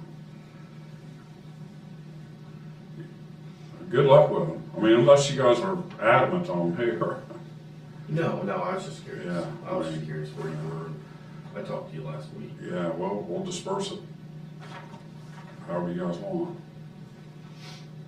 Well, if they want to give everybody an even cut, I want all 16 Yeah. township presidents to sign off on Yeah, yeah. it. For the first year, Jim said, and then it's Yeah. 5 road miles. Yeah, and that kind of, Well, I think if we're gonna start it, we need to do it the way the resolution says. The resolution doesn't describe the disbursement. No, it doesn't. It just tells how much the county has to allocate. yeah, and I don't know where that came from. I assume nobody's ever complained, so I assume it came from the Township Association, if they all agreed. Yeah, and there was debate about it back then, even when you read back into this old minutes, conversation of. Because that's, I mean, it's supposed to be used for road maintenance. So if I give Union Township the exact same thing that I give Jefferson, Jefferson's got less roads than what Union has, and that's not, to me, that's not fair. They got Well, I 1/6. kind of see the logic in it, because if it takes a lot more, care of a lot more roads in Jefferson Township, and it gets them off the map for asking, then we can refocus onto some of the bigger problems the following year. But then you're taking away from Union Township, that needs that money too to help build the roads over there. So Well, it's that's- never gonna be fair, nobody's ever gonna be satisfied with that. No. But they've gone without this for so long. Just give them money to put in the bank, and they can use it as they want for the roads they wanna use it on, and then the next year we do more money. That was Jim's idea, so we'll have to see how that flies with the other 15 townships. It'll wear you out. Yeah, I understand that. Yeah. But we can always just say, okay, never mind. Yeah. It's pretty solid, it's just. Yeah. Yeah, I got 2 calls over weekends from different townships. I pretty much told them just what I told you. You know, it's really not my decision. Maybe they think it is because we're the ones that are the intermediate with the money, but, it's Not not. this part. All right, well, have a good week. All right. We'll see you. Okay, sir.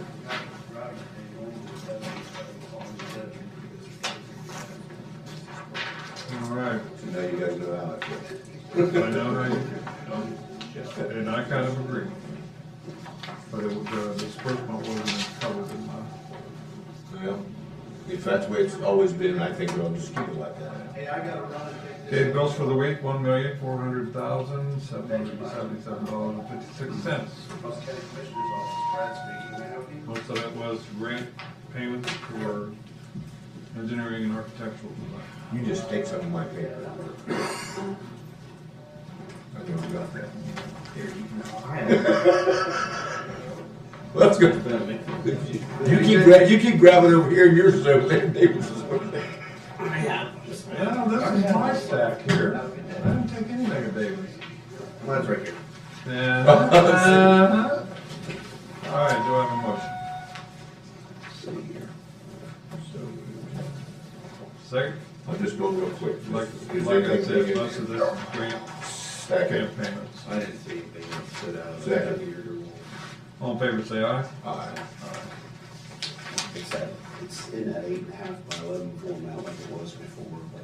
So that paper, Yeah, there's some about that. I can't remember what you did.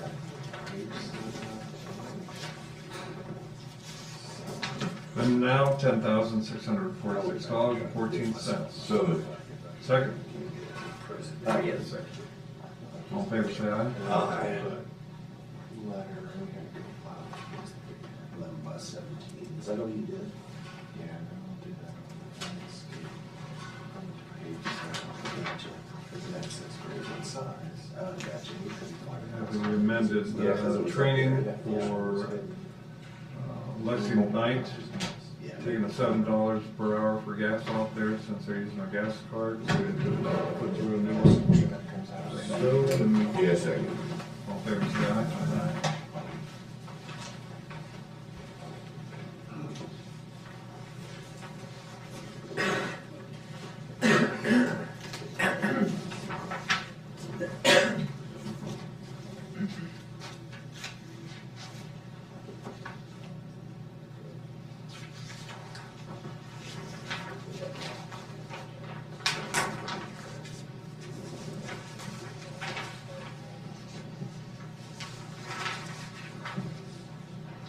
Okay, transfer of funds, this is, for transfer additional grant from general fund to soil and water fund.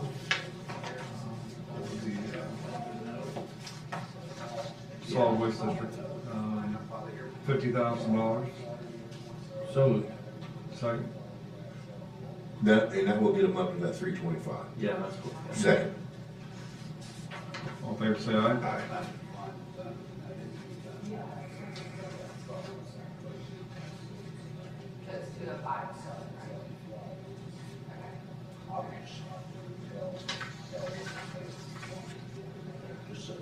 This is from the auditor for airport construction. This is transfer funds from general to airport construction, county share of airport project 3-970 39-0017-025 2024.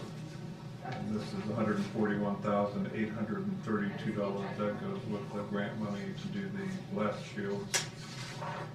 And repaving and all that stuff. So moved. Second. All in favor, say aye. Aye.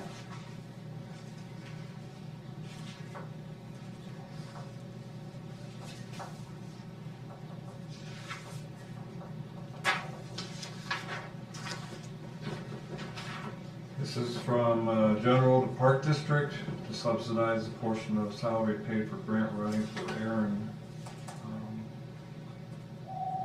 in the for part of the park district. So moved. Second. All in favor, say aye. Is that $25,750?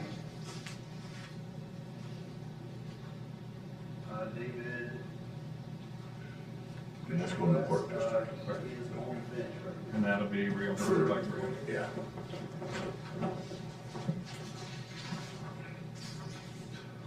It's transfer of funds for the probate court, or not probate, but the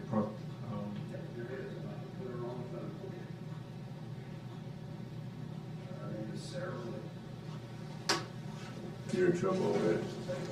all that. Sounds important. Sounds like me. Okay, this is for reimbursed salary and fringes paid by general funds for various court costs, and they were reimbursed by grant funds, $39,219.03. That's coming from general fund for 2020, reimburse the drug court coordinator KCO salary and fringes paid by July 15th, 24 through December 31st, 24. So it's, I think this was a rollover thing. Yeah. So moved. Second. All in favor, say aye. Aye.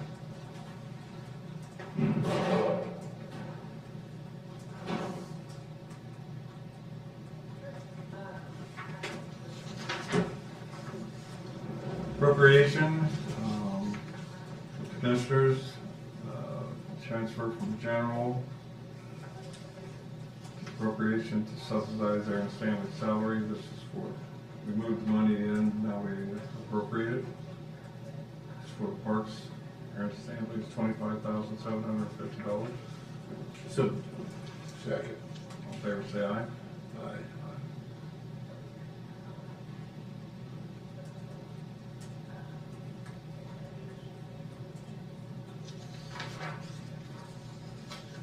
Appropriation for soil and water, increase the appropriation for additional grant to soil and water for $50,000.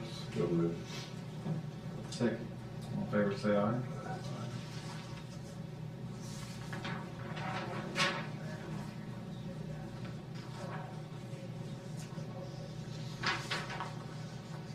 Appropriation for dog warden for contract repairs, That needs to change from 1,800 to 3,000. Jerry just sent me a note. 3,000. Yes. Can I just scratch it out and mark this one up?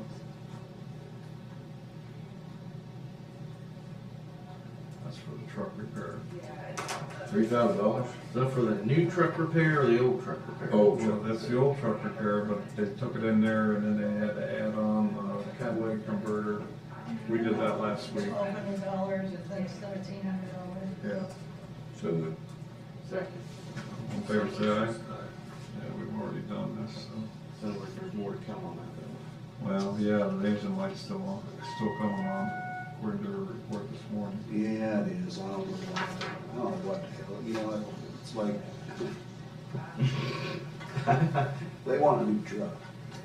Well, I'm sorry, we already got them a new truck. I know, that's what I'm saying, you know, and they've got 2 trucks now. You know, and they ride around with 2 of them in each truck, so I don't know why they need 3. But take it back out there and see what's wrong with it today. Yeah. Decide what to do. Yeah. I'm about to drive, about to go. I'm just hoping that Find out what the problem is. Pam is in one with one new person and she's in with the other new person. That's not gonna happen, you can't, it's hard to split them up. That's not how it's working. Anyway. Got a request for appropriation for the airport construction. This is from Grant and from the 141 that we just approved for transfer. Total amount is $2,836,656. So moved. Second. All in favor, say aye. Because they'll reimburse us after we, Well, I talked to the guy at Stantec too, and he thinks there's a good possibility that they'll start funding us that money even before the project starts. Because we've had that contract signed for over a year. yeah. So we should be getting that money. Plus, we'll get 90% of that back from the feds. We'll get another 5% back from ODOT Aviation, and then we'll pay 5% of that $2 million for the project. Which they're in a better grant around that I know. When are they supposed to start on that? We're gonna start this spring, as soon as the weather breaks. Okay, this is from Law Enforcement Complex, Ross County Sheriff's Department for coming out that fund, the CLE fund of workers' comp, $13,975.01. So moved. Second. All in favor, say aye. Aye.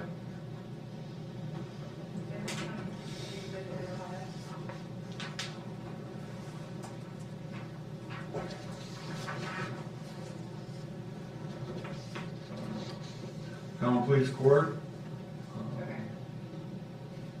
come out of the, increase the appropriation for canceled portion of carryover PO from 2024. This failure to court view systems must be charged against the current year budget appropriation of PO. It's $2,653.40, coming out of other expenses to this county pleas court technology. So moved. Second. All in favor, say aye.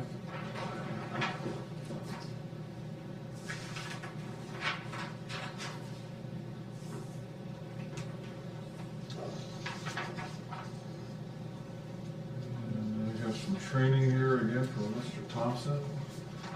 This is free. It's Homeland Security, ILO, Region 7, at Jackson Fire Department Annex.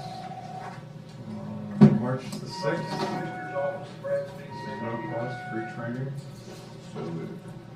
Second. In favor, say aye. Again, the next day for Wilson Fire Department.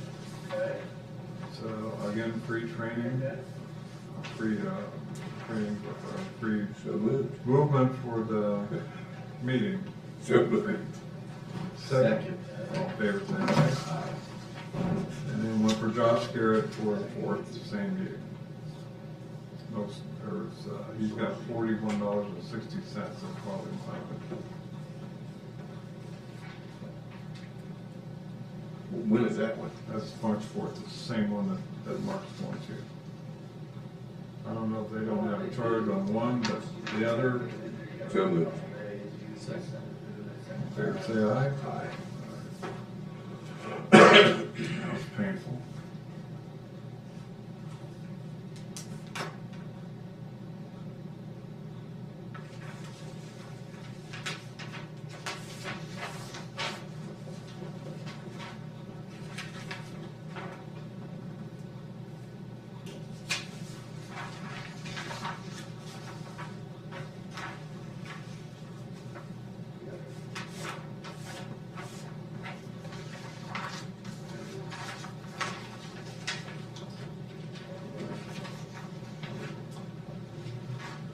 We got, Palmer Energy up Yes. there. Is Mr. Dexter sitting out here? Is there a gentleman sitting out there?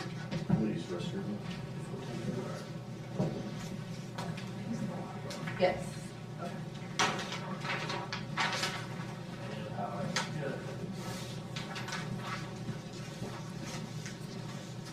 Come on in.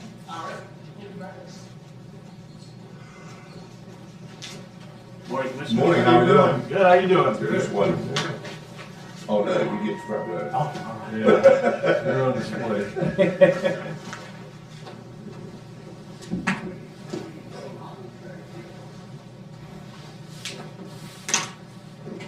Do read your report every Friday. Excellent, it's good to hear. Yeah, you can probably tell there's been some rumblings in the energy market there too, unfortunately, increases coming up here, so. See if that's long-term or short-term. Yeah, hopefully short term, yes. There's nothing we can do about it, we take a ride. Yeah. So the floor is yours, it's 10:30. All ready. Well, thank you very much. My name is Phil Dysert. I'm from Palmer Energy. I just have some quick savings analysis here for you. I'm not. Commissioner, nice to meet you. I don't think we had a chance to meet. Yep. So as I mentioned, my name is Phil Dysert from Palmer Energy. We're the independent energy consultant for the County Commissioners Association of Ohio. And so back in, I believe it was 2008, we started the program with the CCAO. Just kind of want to give you a quick overview of what we do. We had, I believe, 9 counties at that time, and we did just gas facilities purchasing. We've now grown the program to 76 counties that we work with through either, we have electric facilities purchasing, which these numbers are for here, natural gas facilities purchasing, as I mentioned, and then we also do electric aggregation and natural gas aggregation as well. So it's been very successful, as I mentioned, grew it from 9 to 76 now. Some of the counties in the state we can't work with due to them either having the county seat in the municipal power or co-ops. If there's co-op utility, we can't work with those. Unfortunately, state law states that it has to be a publicly traded utility. So AEP here, up north, Toledo Edison, Ohio Edison, everything there. So again, we work with the county through the electric facilities purchasing and the natural gas facilities purchasing as well. The reason I'm here today is to give you a quick update on the electric facilities because that agreement is up in May of 2025. And as you can see, it's gone pretty well the last several years. Last year, again, we just happened to get in at the right time when we signed back in 2022. We were able to get pretty significant savings there, over $100,000 in savings for the county and the facilities. Preface that by saying that's not normal. You don't want to expect that every single year. We just happened, like I said, we got in at the right time with the market there. But as you can see, over the last about 12 years, we've saved almost $500,000 for the county in electric facilities there. If you recall, a couple years ago, we had an amendment to the Exhibit B, which was for electric facilities purchasing. And what we're doing is we're going towards the pool purchasing as we do for the natural gas. So the natural gas, as it currently is ran, all the counties go together to go out for pricing, and then we're able to hedge as well to get the best pricing and savings for the counties. So it benefits everyone.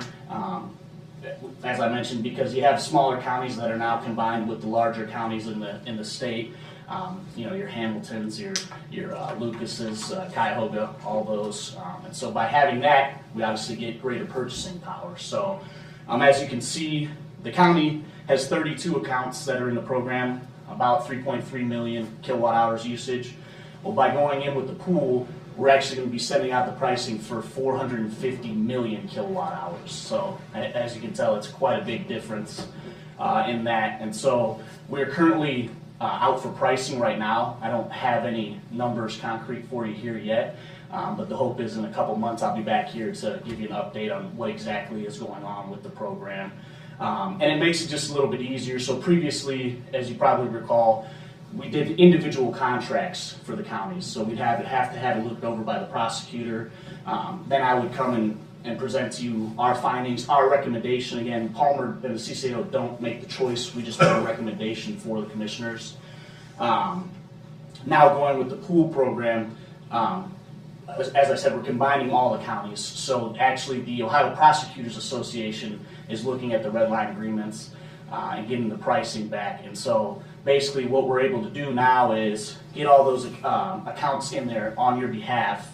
And then this makes it easier in case you have, the county happens to purchase a facility or need to add a meter here or there. Previously, we'd have to do an addendum, get paperwork for that, get that to get signed, get it back and forth there. Now with the pool, just like the gas works, if you have a new meter, you can say, hey Phil, we need to put this into the program.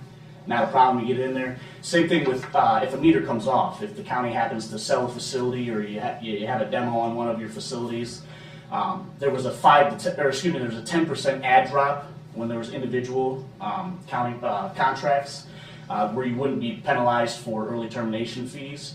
Well, now there's a 5%, but obviously that 5% on 450 million covers pretty much everything, so you don't have to worry about early termination fees with that. And again, you just let us know, hey Phil, this is coming offline, we need to take it off the county's list and it's taken care of. So kind of just speeds things up, less paperwork to have to worry about there. But then you also have that benefit of going out and having that purchasing power of all the counties going out together versus individually. So just kind of wanted to give an update there, and like I said, provide the savings that we have been able to provide for the county and over the terms of the previous contracts. Well, this is, for electric service, we're very fortunate here to have our own little Sparky that represents an electric company. So, you know, he's up on all of this, and that just gives us a better. Yeah, but I think, but he can't do anything. He can't do anything with this because he works for the co-op. No. So you understand all the. Yeah, and I'm familiar with aggregation. One of the questions I was thinking of, and I'm sure AP, Ohio facilities, they still own those facilities correctly, and so you're just purchasing as an aggregated buying. Yeah, so it's from the marketplace. Correct. Yeah, just the generation portion. The distribution, you still have to pay that. That's regulated by the PUCO. Right. So we just work on that generation because that's what's deregulated in the state of Ohio. So that's where we're able to find the savings. So you still have to pay that distribution because if a line goes down or anything like that, AP still comes and services the facilities. Like you said, we're just purchasing the generation off the marketplace. Have you run any distribution limitations? No, I mean, we haven't had any issues. Like I said, with AEP taking care of everything on that end on the distribution side of things, there's nothing wrong there. As you mentioned, unfortunately, prices we're going to see are going to be higher coming this summer, and that's due to there's just a lot of demand on the grid right now. A lot of, as you probably know, in this area as well, the data centers are going in. Actually, AEP has said we can't take any more data centers. And so the hope is, with the ramp up in demand, hopefully we see some more generation increase as well. And there's been talks of, not in Ohio itself, but around the area, 3 Mile Island there's talks of that rebooting, specifically for Microsoft and data centers there. There's also a nuclear plant that they were shutting down up in Michigan that they're actually talking about reversing and doing that again.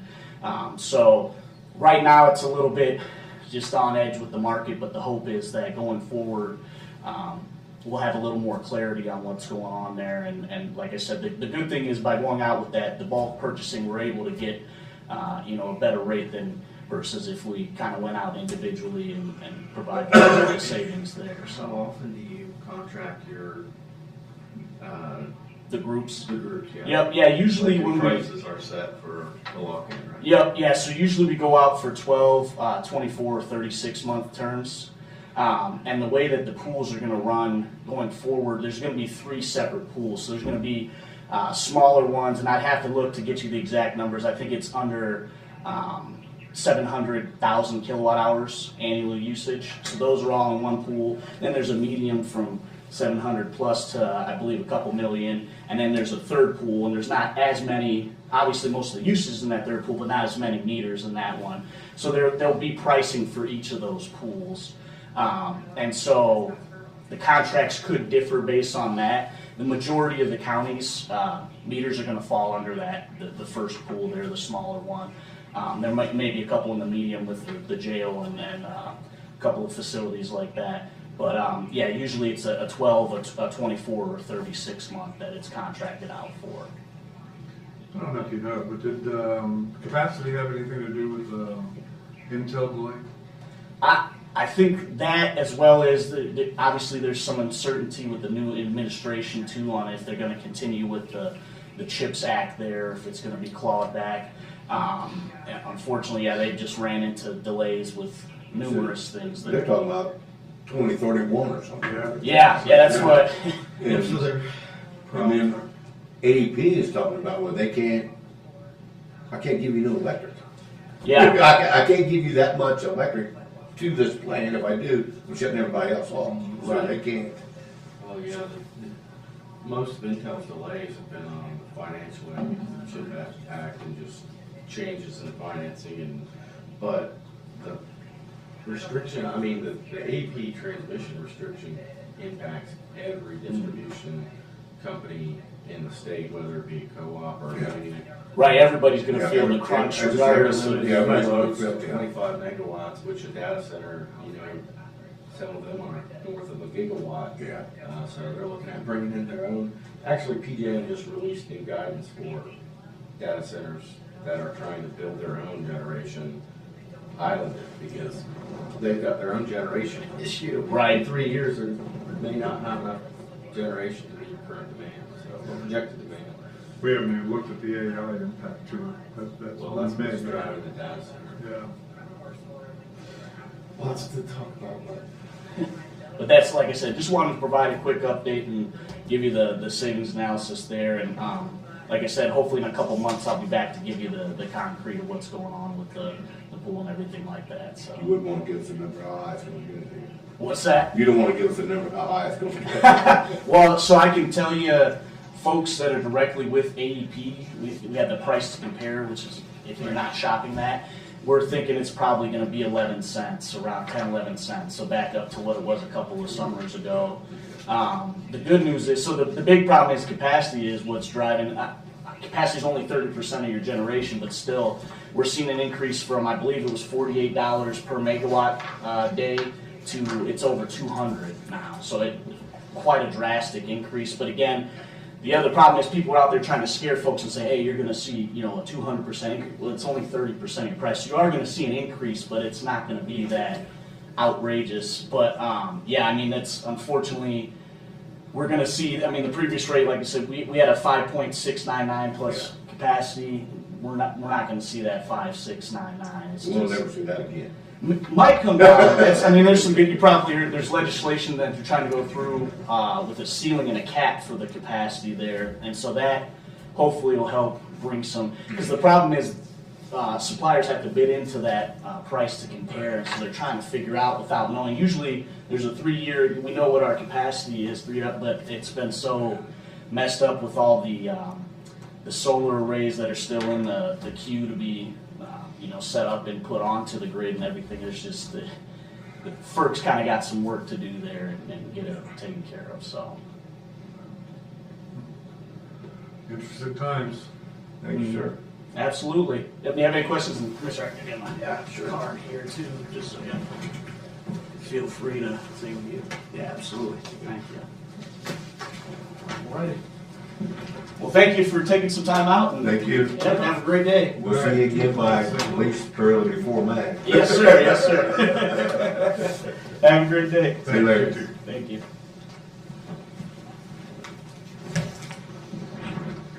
Andy was talking about 3 printers, recording flush contract for Brad's office, treasurer's office, and planning office. Just service agreement from Ford and Flush. So moved. Second. All in favor, say aye. Aye. I just wish, Everybody on the same. I wish page. everybody would be good with them. Either go with them or everybody go with one, that's, because I think we can get a better deal if everybody went with them. Or if everybody went with the other. Yeah. Yeah, that's the other one.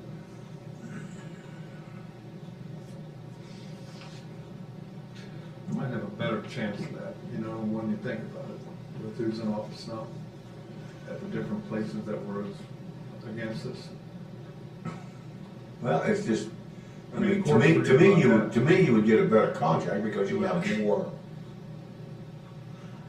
effort. No, Mike, you're right, Jack. Now might be a good time to have that conversation because we've got new We got bodies in Major office. and Jordan that were.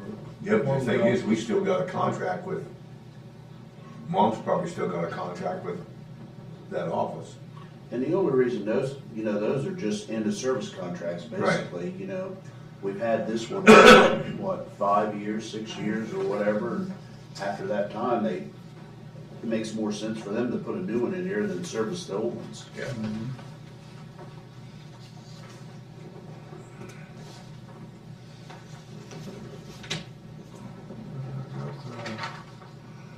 Attend a meeting here for, the Grandview Yard Lunch and Learn, March the 7th, no cost. Brett, Tenza, and Captain Frank. Where you guys going? Is it after that? Who? After that? Oh, We're going to Columbus to learn how to use this thing. Where'd you think we were going? Aruba? I kinda let Don't it even off. start. Yeah, just to lunch and learn, they didn't know what they were. I said, learning. he said lunch and learn, and I'm thinking, were they going down to the kids, whatever it is, down at 4th Street, 4th and Paint, 4th, Kids Museum or whatever it is? Mighty Museum. Mighty, Oh, yeah, my. the Mighty, I'm thinking, It's that system we use every day for all our scheduling, Yeah, that's for all our good. maintenance, Yeah. for everything. Yeah, they know.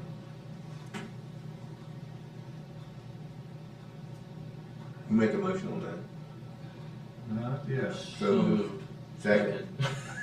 Now that we've. Whichever you want. Happy birthday on your 4 eyes.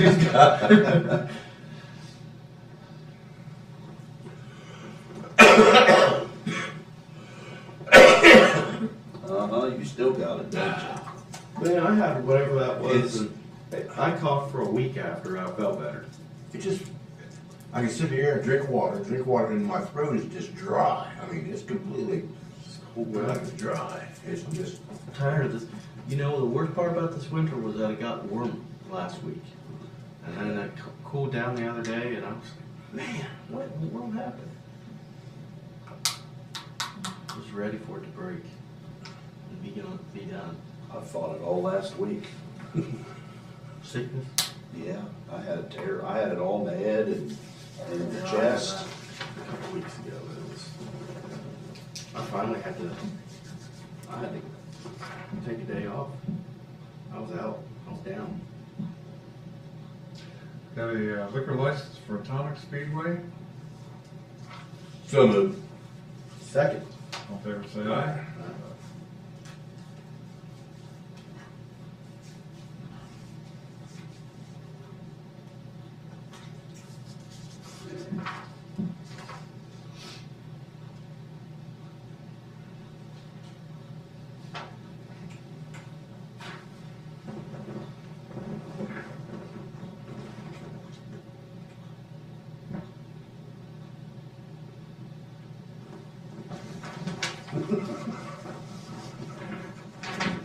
You didn't type this up, did you? Look at your name.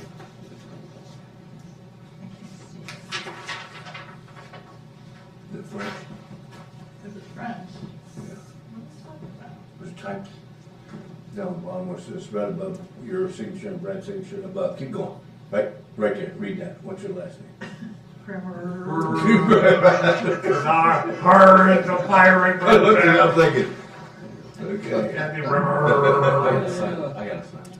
Well, nobody, I just said, Jack, we need to sign them. Oh, There's another one in here I seen too. keep me covered.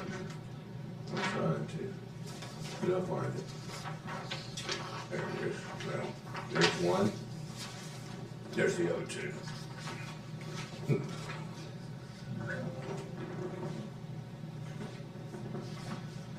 Dude, I don't even think I know what your signature looks like because he always hands it to you. That's because he flips them on the paper there.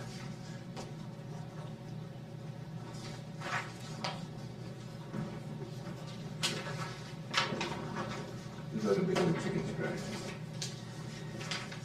You got, David, you gotta make your mind up. You gonna go to the second line or third game? I can't. Third line, I don't know. I should go to third line. It doesn't make a difference. You're the vice president. It doesn't make a difference. But I forget how. It doesn't make a difference. Cause I looked at one and one's on the second line. I You just got- like to keep sig- guessing. You got a signature on the second line, then you got a signature on the third line. Third that Keep it. Yeah, I don't care. Fresh. Charlie called me a minute ago, said he forgot. He'd like you guys to approve a resolution authorizing him to go out for an RFP for the West Junction Bridge over the railroad, which is the Ohio South Central Railroad, he said. They're gonna use, it's a design bid build project, and they're gonna use Bid Express to put out the RFP. If you need more information, he said he'd come back in, but he forgot to tell you this morning. And then he'd have Kathy do the resolution saying it was okay for him to go out to bid. Does he need it today? He wants it today. It didn't, it's not a resolution with a number on it. It's just, No, it's just. so moved. Second. In favor? Aye. Speaking of resolution, we have another one, 1025, resolution from the Board of Commissioners authorizing Russell County Sheriff's Office to apply for financial assistance in the Ohio Department of Rehabilitation and Correction to finance the security enhancement project. I don't know what the security enhancement project is, but he's wanting to get financing for it. He's gonna find out when. I assume- Where is he looking for finance of that? From Ohio Department of Rehabilitation and Correction. Oh, St. Clair. Oh, that's the grant that Kim applied for. So moved. Yeah. Second. Yeah. All in favor, say aye. Aye. That's for the locks, I thought. Brad, have they said anything to you about the cameras over there? At the jail? Yeah. I think they put a little bit of money in that request for cameras. Cause I was over there the other day and it was, JR, him and Banfield was just, I was over there for Addie's retirement thing. And they were just, said the cameras over there, why do you guys put different cameras up? And I said, the cameras that you guys picked. That's right, they picked everything. They said the cameras are pretty bad. And they don't fight with CN or anything. Which ones they talking about? You know, every camera in the place? The way I So think many it is, cameras? and I asked him, and JR was talking about, why I gotta do this to this camera, I gotta do this to this camera. Well, JR, if you wasn't doing that, you wouldn't have a job. We replaced everything they asked for, and some. And some of them they want to leave in place. Well, then they found out that, you know, if they're not digital cameras, they have a hard time using the That's same what they're, system. that's what they're complaining about, they're not digital cameras, Yeah, it's so the they have cameras to- that they didn't replace. So they have to add something to the camera to make it work. You know, put it in your budget and buy new ones. Right? Yeah, that's the same thing I told them, I said, well, you guys aren't getting no new cameras unless it's in Sears. It's just like this keying stuff, you know, all that keying stuff was done by them. They decided. Because they wanted to it keep the done. same locks, because so they would not switch key. I would rather give me new locks and new keys instead of keeping old locks and old keys. Yeah. Right. So I can-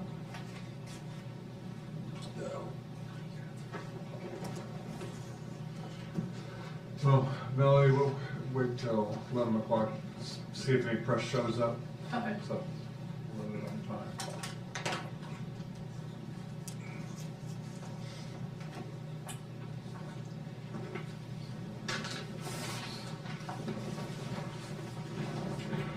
You, full plug agreement, that lease, did you read that? That what, I didn't hear what you said. Jeff Mark sent back the lease for the full clock. Yes. Juvenile court. Yes. And I've read it over, I don't see any problems with it. I don't either, we just have to have, what's his name, to sign off on it before Fred we, Mark. yeah.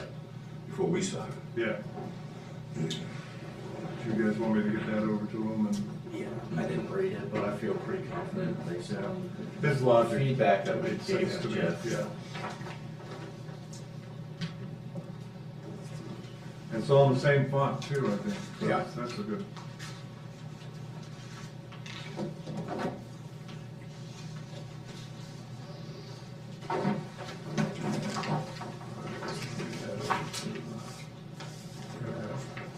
Parks.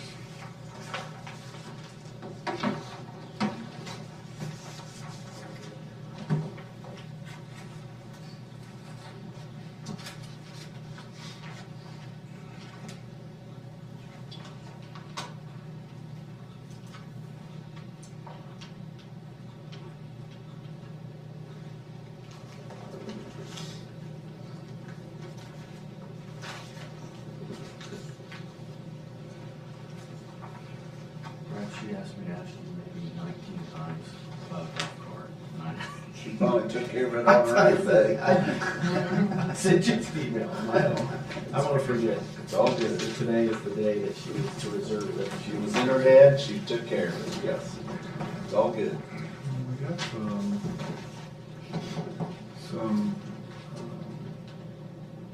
agreements, pilot agreements for the tip on Kenworth expansion. It's a rather small one, but the schools up there, the increase. The increase in minors, I mean, and CTC.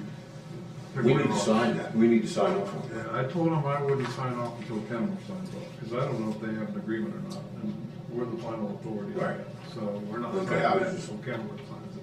And I told Jonathan Davis that, and he's had correspondence back and forth with Ty over the trace. So as soon as we get those signed off by. Kenworth and, because the school's already, both of the schools already signed off on it. Yeah, and they've run it through their courts, so everything's. Yeah, that was gonna be my question, is where the schools are.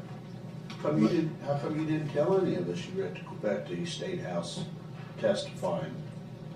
That's pretty awesome. Yeah, I'll tell you what, there were so many people there testifying to that end that they cut our time from 5 minutes down to 4 minutes. So they told me that. I was the second speaker and they told us right before the first one started. So she ran over and got the hook.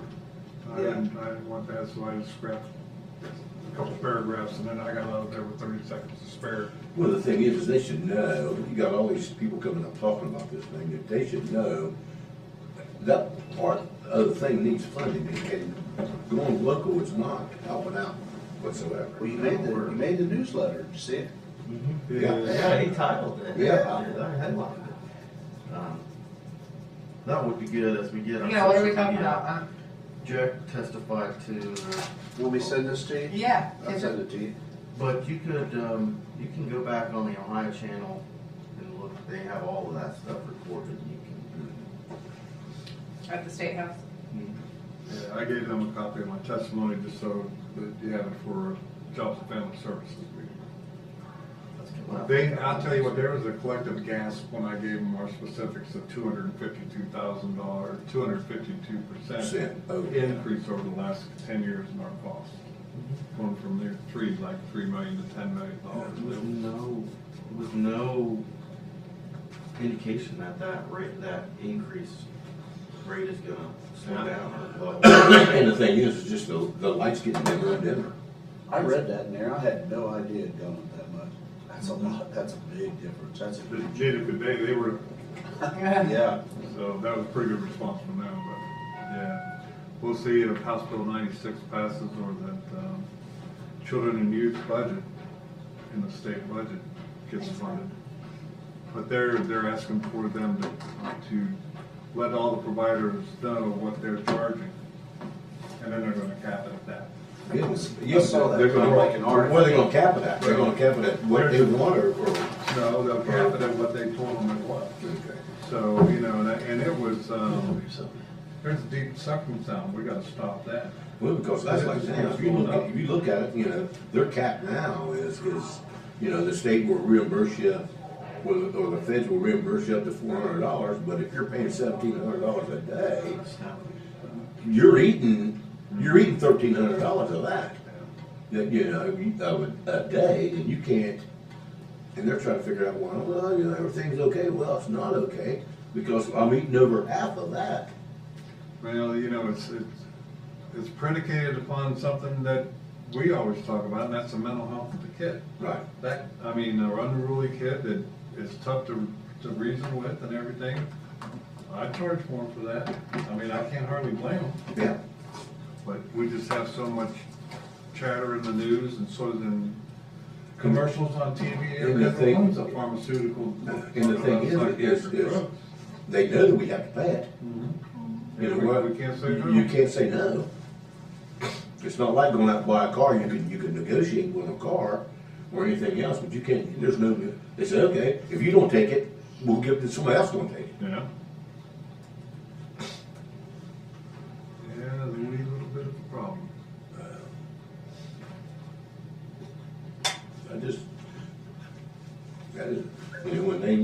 When Integrated Services wanted to put that one out by JDC, and they're talking about 10 beds, and we asked them, here's the land and here's what's going on. When you build this, do we get a bed, or we get 2 beds or 3? No. Couldn't make a promise. It didn't happen anyway. It's not going, it's not going, they're not going. My thing is I says, okay, so we're giving you this, but we're not getting anything out of it. Well, you're getting 10 beds. Well, we're not getting 10 beds. It's 10 beds for the whole state of Ohio. Sounds like we'll probably likely be able to retain 1 bed as long as I can't remember the details of the girl who's over that from JFS, but she said they had a plan on how to. Yeah, but they were talking about swap in, swap out. But they're talking about if you leave if you want a bed, even if it's empty, you still gotta pay. We still have to pay for it. Oh yeah, yeah. Well, at least the House Bill 96 is talking about residential centers. Yeah. Within 60 to 90 minutes from each JFS. So that's something anyway. Yeah. All right, 10:30. Melanie, your floor is yours. Okay. I know that you guys had some questions, but I did just create a handout. Give me that. Oh, thank you. Yeah, you're welcome.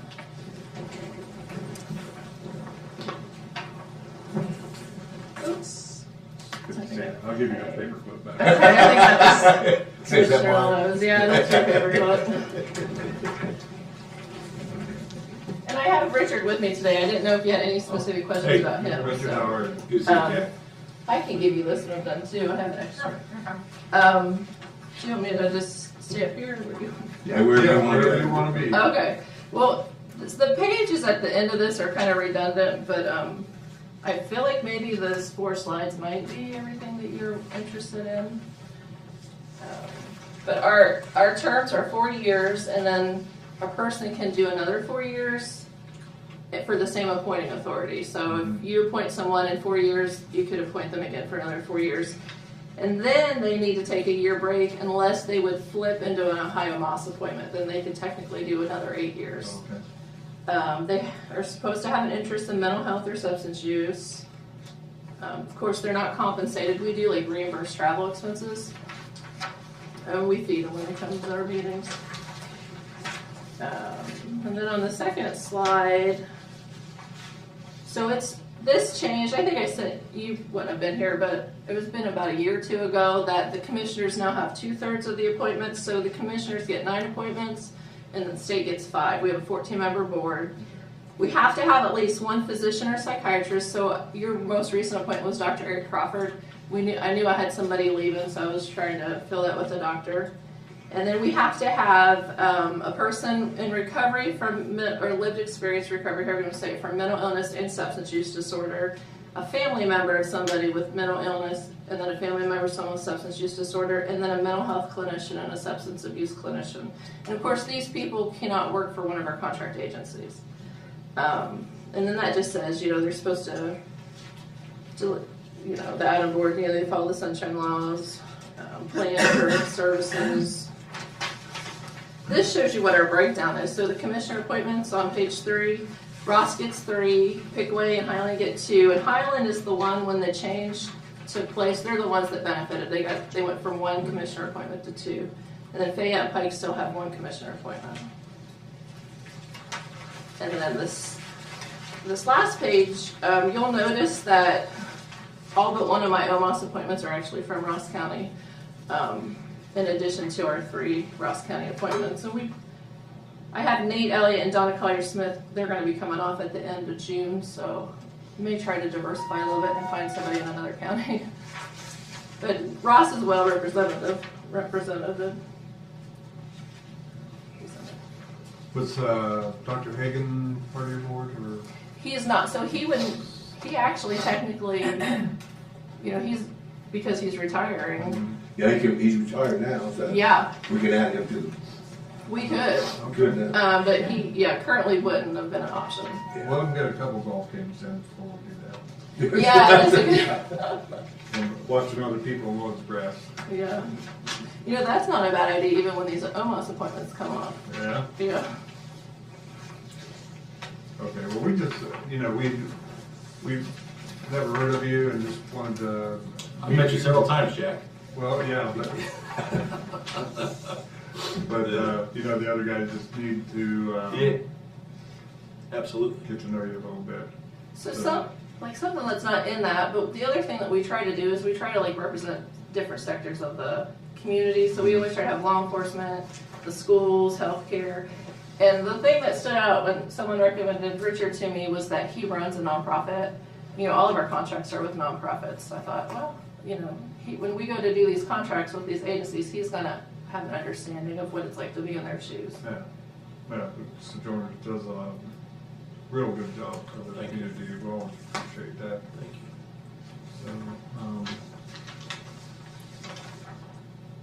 So, I'm intrigued by Harvard University's faculty.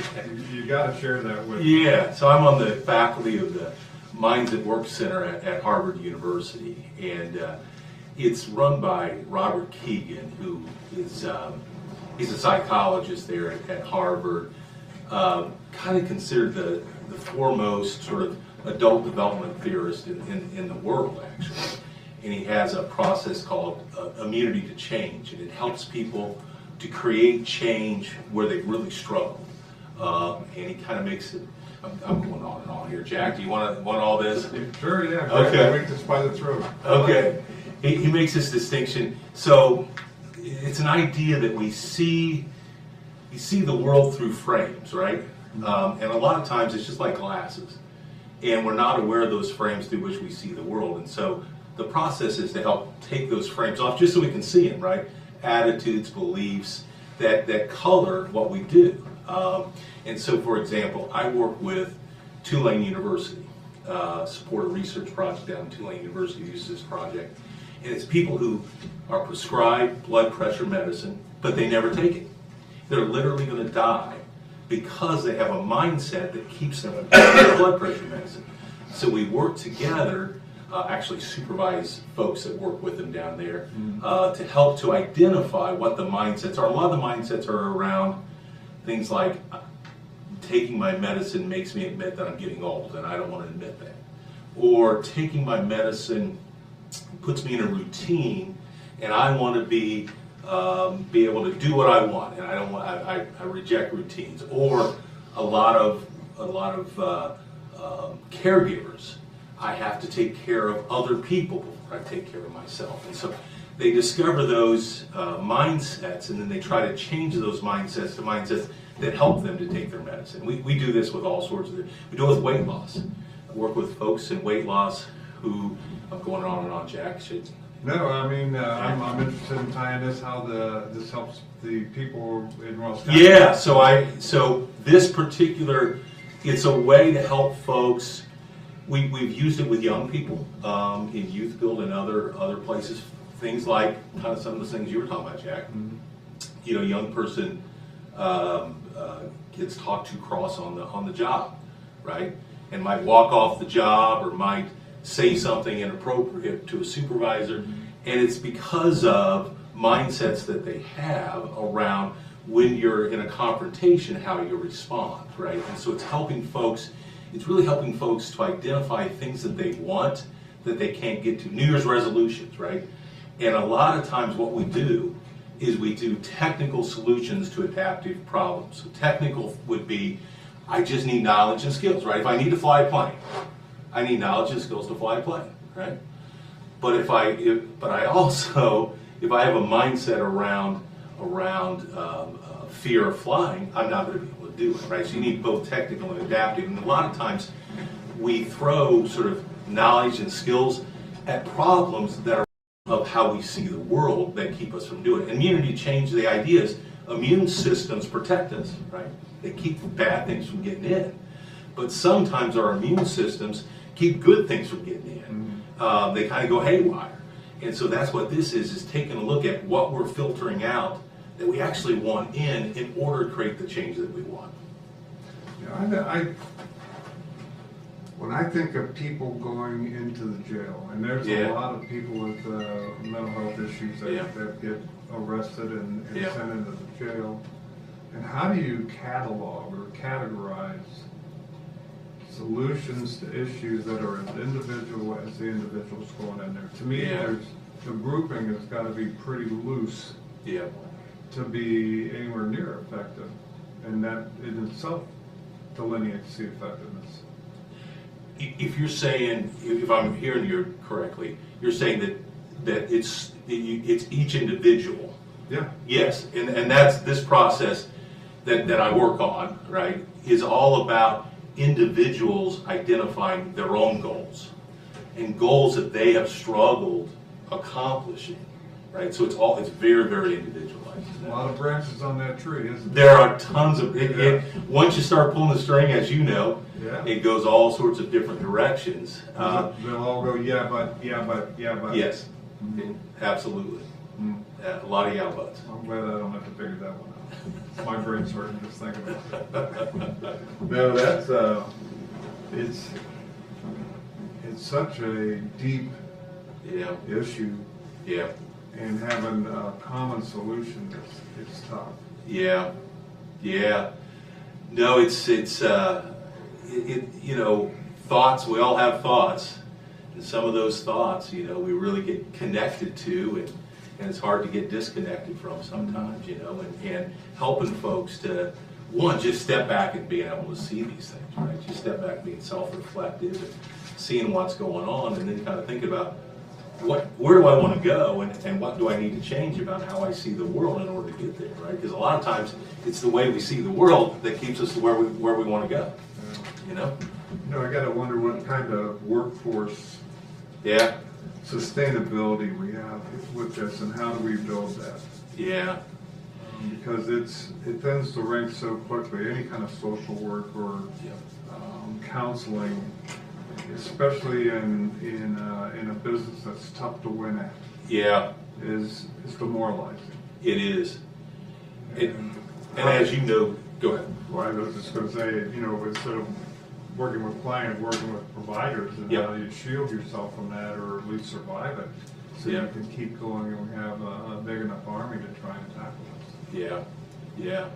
No, you're really into workforce development, and you know, it's a real struggle right now. Businesses really need folks. You and I attend those workforce development meetings, and there's a great need. And you know, with the youth, we're supposed to be trying to get the out of school youth, but it's really, really difficult to engage them right now and to get them into jobs and to connect them with employers. But that's really where the work needs to be done, because we've got a lot of folks that need work and a lot of employers that need folks, and trying to figure out how to make those connections is a big part of the work. That's just the general workforce. We're trying to hit younger. I mean, we're going down to third and fourth grade level. Just to introduce career options. Absolutely. And maybe that's putting too much pressure on the kids, or maybe that's opening up their eyes to what's possible in this area. That's right. You know, and then post-graduation, maybe they stay, which is a big problem that we have. All of our town goes to the 3 Cs, and you know, we got what's left over. So absolutely, no, it's not just youth. It's throughout the workforce. And, absolutely, yeah. Well, I'm the one doing all the questions. You got any? For me, you know, looking at your resume, is it Dr. Gaines? No, I don't have a question in my mind around your qualifications. I think that for me, it's a question of how we approach these appointments. The Adam H. Board is a significant recipient of levy dollars from the county. We don't have a whole lot of fiduciary oversight in that agreement. One of the things that we do have oversight in, and one of the things that I think we need to be intentional in seeking alignment on, is those board positions. As you said, Melanie, those are up to 8-year appointments. And so for me, making certain that we have not to be a pain in the butt, not to make you jump through a bunch of hoops, but the important side of it for me is not only about qualifications, but making sure that there's alignment between our view, who are representing the citizens who elected us, and the board's view. And so when I think about, there's certainly, we've talked about this, there's been no shortage of calls I've gotten, and probably these other two have gotten, about the approach that Adam H. has taken toward the mental health facility that you're engaged in a land contract with. And so I would like to see a better collaborative relationship between us and Adam H. Board. And so that's where I think we need to, just not that I want you to be dealing with vacancies continually and waiting, well, what are the commissioners going to do? It's more about making sure we really understand our position and seeking alignment with the board members who we specifically are responsible for appointing to that role. I'm sure that other counties probably view their role in appointing and their interest in appointing individuals that share their direction on those type of things. I don't know what type of, a good question I maybe have for you, Melanie, would be, what role do your board members play in casting the direction of the organization and seeking alignment with the jurisdictions that are involved in in supporting your efforts? So as an Adam Board, our charge is to fund, plan, evaluate, and implement. So if we see a gap in service, our responsibility is to figure out a way to fill that gap. Any contract over $25,000 or over has to be voted on by the board. So all of our contracting for services, our budget for the year is always voted on by the board. Any changes to that budget is voted on by the board. If there's an unusual, if I have an agency that requests something, it may be within my jurisdiction, but I will go to the board just so that, because it's not a normal request, So anytime I want to implement a new program, for instance, for some workforce stuff, we've done a few things where we've tried to do some wellness stuff for the current employees, because what we see is a lot of, leaving for other places. That's, I take those before the board. Any allocations we receive, they get approved by the board. Did I answer your question, or did I just wander off? No, I think you did. I just think, I think you started wandering off, but that's okay. At the end.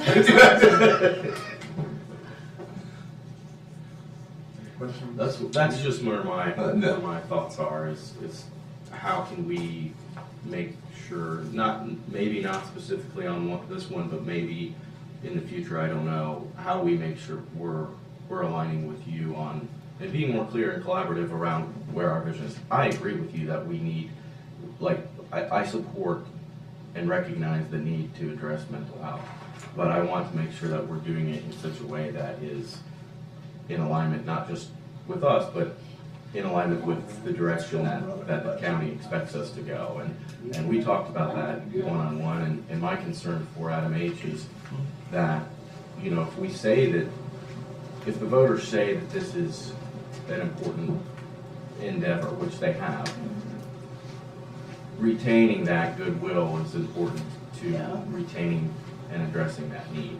And so that's more of my purpose for this conversation, really less for Mr. Gaines more for you as we continue to move forward. Well, I thought about that because I thought that could possibly be your concern, and I think something that could be helpful.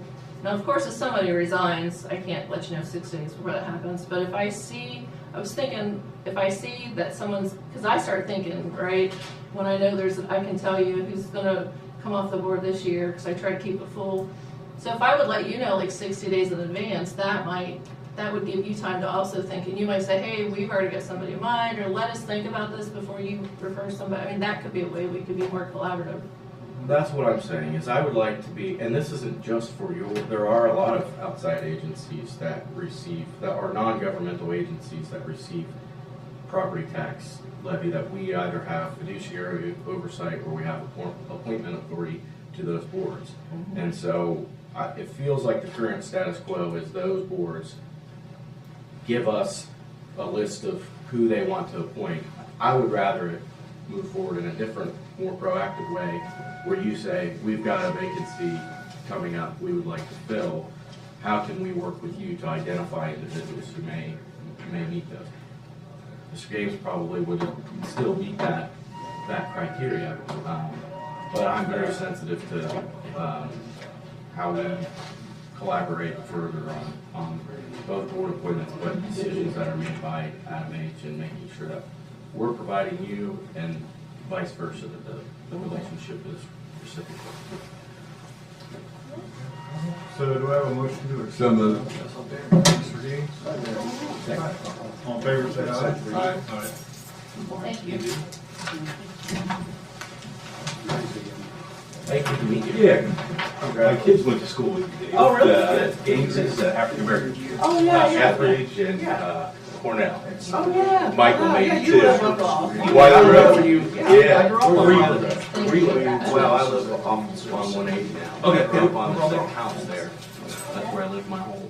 The second, just coming down? If you're going off Marietta on the. Yeah. So the Kings live there at the bottom, and we live right there in the second house.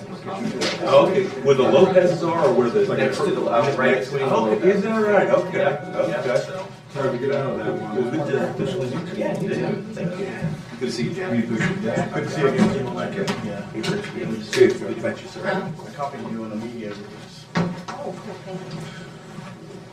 Tell, Melanie, we'll get a copy for you here. We'll give you the signed off form. Okay. If you want it. Do you want me to wait for it? Yeah, might as well. Let's just make a copy right now. Sure, thank you. Well said.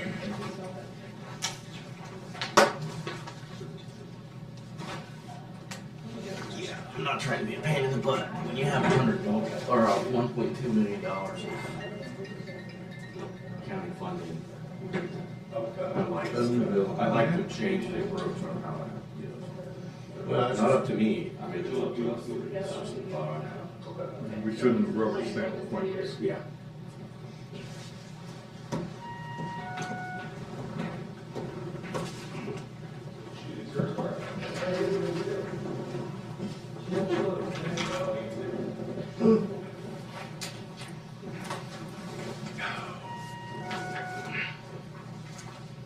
Mr. Devin, you're back. Just wanted to see what's going on. Before you come in, you gotta have the right kind of socks. Sign in Ew. Hey, Mr. Bennett, how are you? Oh, you guys. Hey,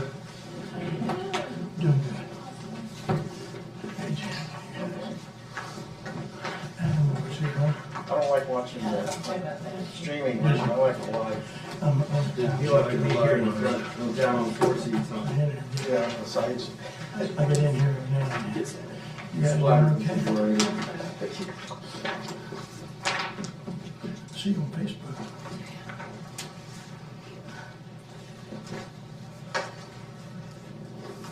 This where the action is? This is it. Since you showed up. Well, since I showed up, there's a little excitement to it. Yeah, that's right. Thank you. Thank you.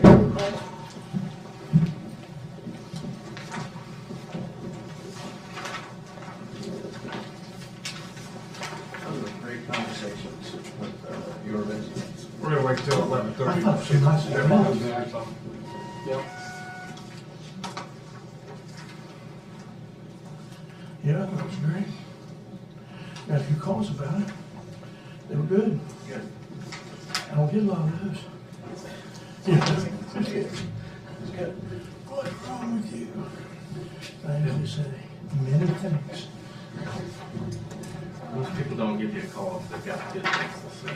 Well, these two did. They called about the meeting, the open house we had out there. They were Please. Yeah. Yeah, one of them had taken pictures of the easels. Had a few questions. Don't send them our way. Yeah, questions were easy. Sure.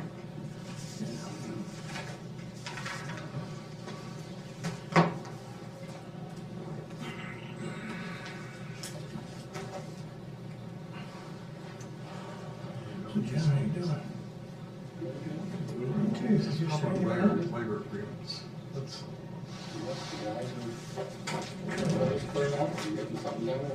Oh, yeah. Yeah. I was at the cemetery this morning, actually. We got a bunch of graves that was on the agenda to get straightened up and seeded for, so we'll do that on the memorial day. Ron's our do you know cemetery what guy. Jeff Morris here for, Brad? Do you know? He's back from Florida tonight. I do not know what he's here. He's back from Florida. Gotta come on in here. I said I got a bunch of jobs for him. What do you got? He's not here. I gave him the document I had for him. I was gonna take over there to review, but I don't know where he, maybe he's coming back. Yeah, he would be valuable in this meeting here. You want me to see if he can come back? Yeah. Judy, how you doing? Still here. Somebody said that you might have had COVID. Yeah, I tested positive. My wife tested it on Monday, and then I said, well, I better test myself too. And I tested on Tuesday. As I said, with the whole pandemic thing, and Was it severe? Did you have severe symptoms? I just felt blah more than anything.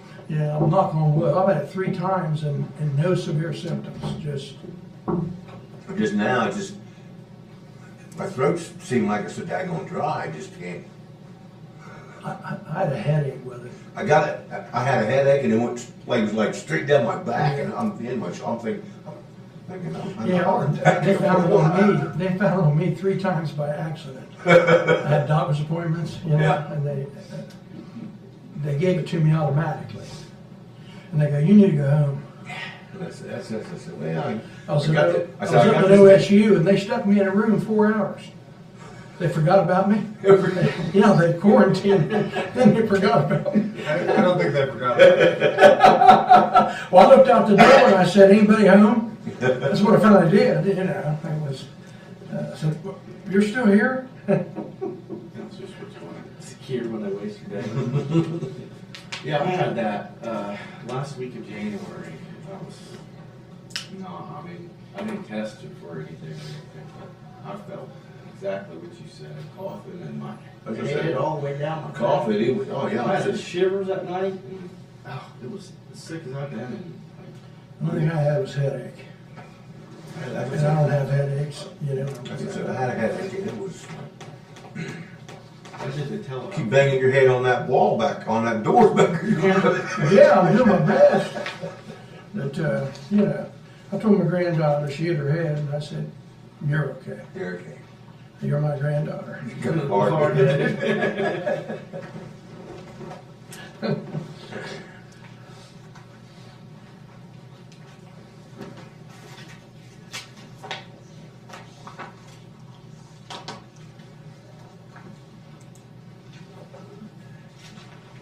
Hey, we're doing good.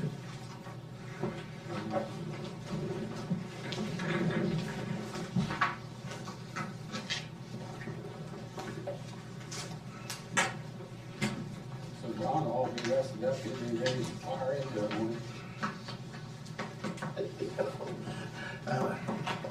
I was on the phone this morning about that judge, just trying to. You look for it. I had a document here for the. Oh, yeah. I said, I just had it. for the one that The runs on. There it is. Yeah. Yeah. I talked to Devin about that.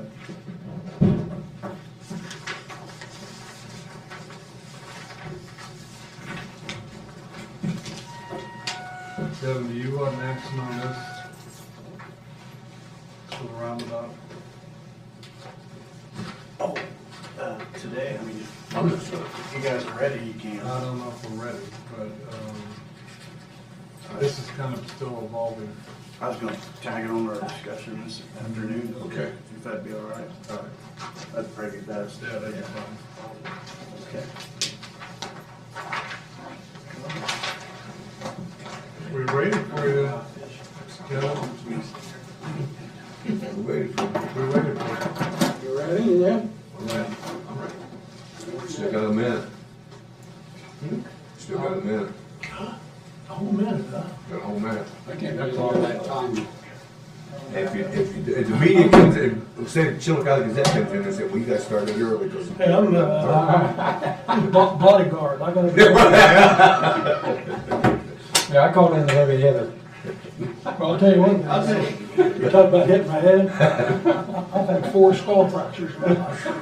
Yeah, you two may be, well, you're many years my senior, but I wouldn't want to tell you as much as Jim knows how to throw a shuffle. Very smart. I competed in karate 20 years. Really? Oh, yeah. And I got some injuries. Had a broken jaw. But I made a lot of money. We have 11:30. So, All right, thanks, Jack. Good morning, commissioners and Kathy. Thank you for all you do. Based upon my conversation with our meeting a week ago Thursday and a conversation here, the Board of Commissioners has agreed to enter back into the Resolution 79-138 for the 13% township distribution out of the piggyback fund. I want to thank you in advance if that's happening. And it's also with my many conversations this weekend with the distribution of that. It's overwhelming. They would like a first distribution of a 16 township split equally, then move on the next year to a modest splittage. is that unanimous? That was unanimous. Yeah. Okay. All 16? Yep. All the people was, that I called on the meeting that was there, yep. Would you, I'd kind of like to get a sign off on that, not saying I don't believe you or anything, but buyer's remorse later on. Hey, you know, Sure. you signed up for this, so it's just for this year, and I understand that giving them a working balance to start figuring out what roads they're gonna do, and like I told you on the phone, I like that. I think that's fair, I think that's prudent. Well, And then we go to the mileage. Yes. policy. And I've had a conversation with larger townships in Bering, Chuck Strader, Union. I talked to all the big townships and they said, they were very open to that. They said, I agree 100%. We all, big townships, we have a better tax base. And we can do better than, it's a kind of a starting point for the little guys in Franklin, Liberty, and Jefferson, and Colerain, and and Deerfield, some of the smaller ones.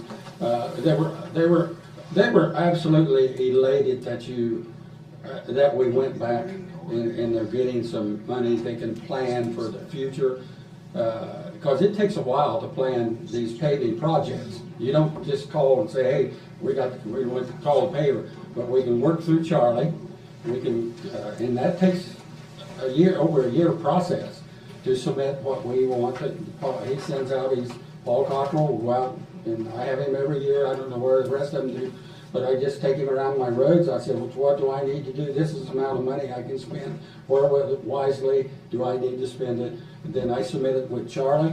Then we can pay more or do more. And again, some of the people in the past have done chip and seal. I'm telling you, if we can get enough money and plan ahead, if it paved these roads, the longevity of that road is so much longer.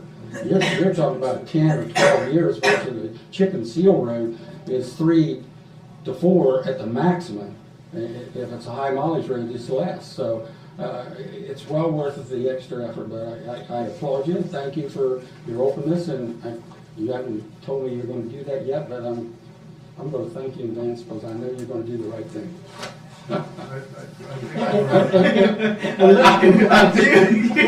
Unless complaints from the residents on Chip and Seal. Well, Because the cars and, oh my goodness, that's. I think we're in agreement that we're gonna do this. Okay. This is how we do this. Okay. And, you've shared that with me, and you guys got any concerns on that? I know you always have concerns. I do have concerns. My concern is not giving the money to you. My concern is, do you want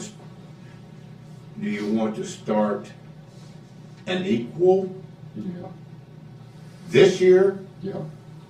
And then go to the percentage of Per mileage? per mileage? Yes. Why don't we just start out with mileage?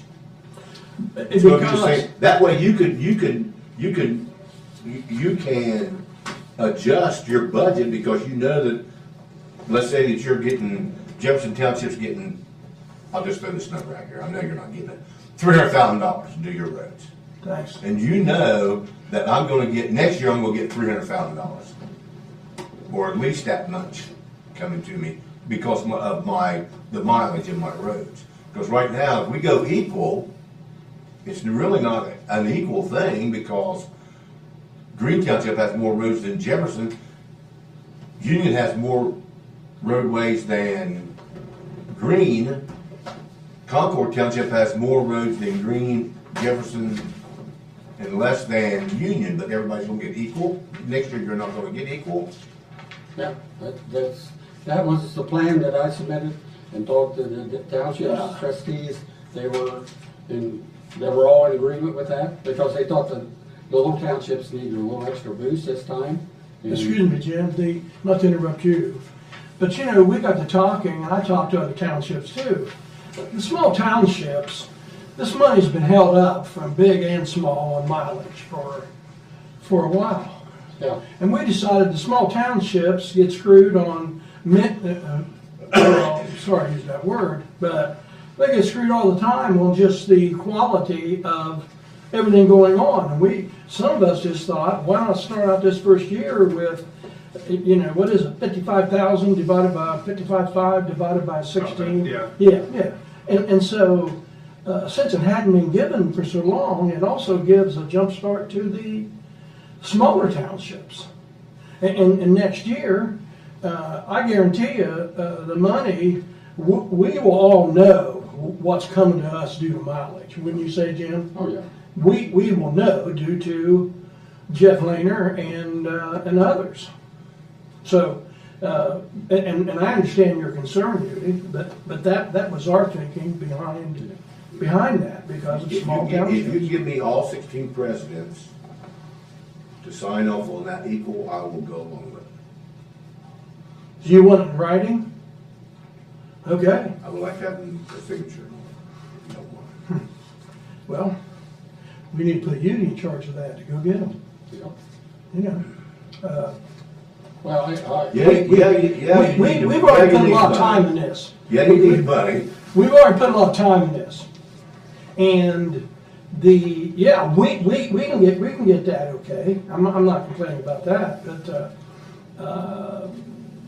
that's what we do, Jim.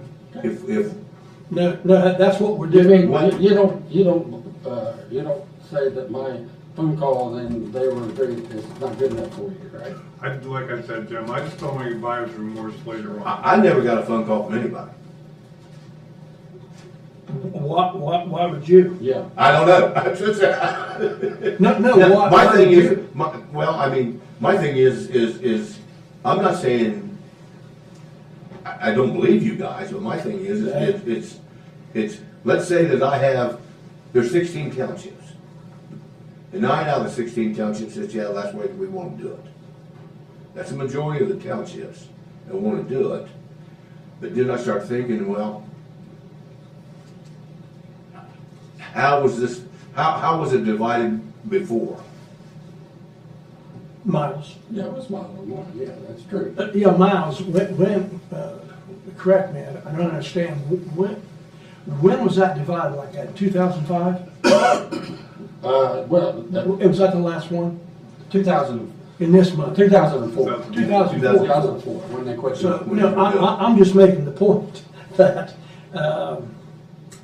in 2004 and 2005, it wasn't done. 2004 was the last year. Yeah. Okay. That was. Yeah, we can get it in writing, but historically, the way the Township Association, which isn't official with the townships, the way we've handled things is a 51% to 49%. That's how we vote. I will go along with that. I can tell you that's what we I got. can tell you that just by calls that I talked to. Yeah. And he made the calls. I made calls. I called the bigger ones, because that's who I was concerned about. Even the bigger ones were very sympathetic and said, I understand, we're all in this together. Let's start out this equal. Let's do it equal. And give you, in the little townships such as Franklin and some, and give them a little boost, and then go back and says, we're tickled to death that we're doing something, we need to work together to help each other. But we can do that too. Yeah, we can do that. We can do that. If that's what you want. But I'd like to move this forward because we got to plan ahead with a project, so. So next week, if you bring 16 township signatures in here, we'll. 16? Yeah, we can bring 16, or we can bring 51% of 16. I would still like to have this, Okay. all 16. I got my lawyer back there shaking his head. What do you think, Jeff? You've got townships that are gonna have to answer to constituents on why they may not be getting more money than they should have. I don't know that you can put something like that up to a majority vote of the townships. What do we do instead? I think if all 16 are on board with it, then you can do it that way. So you're saying we don't want or need the signatures?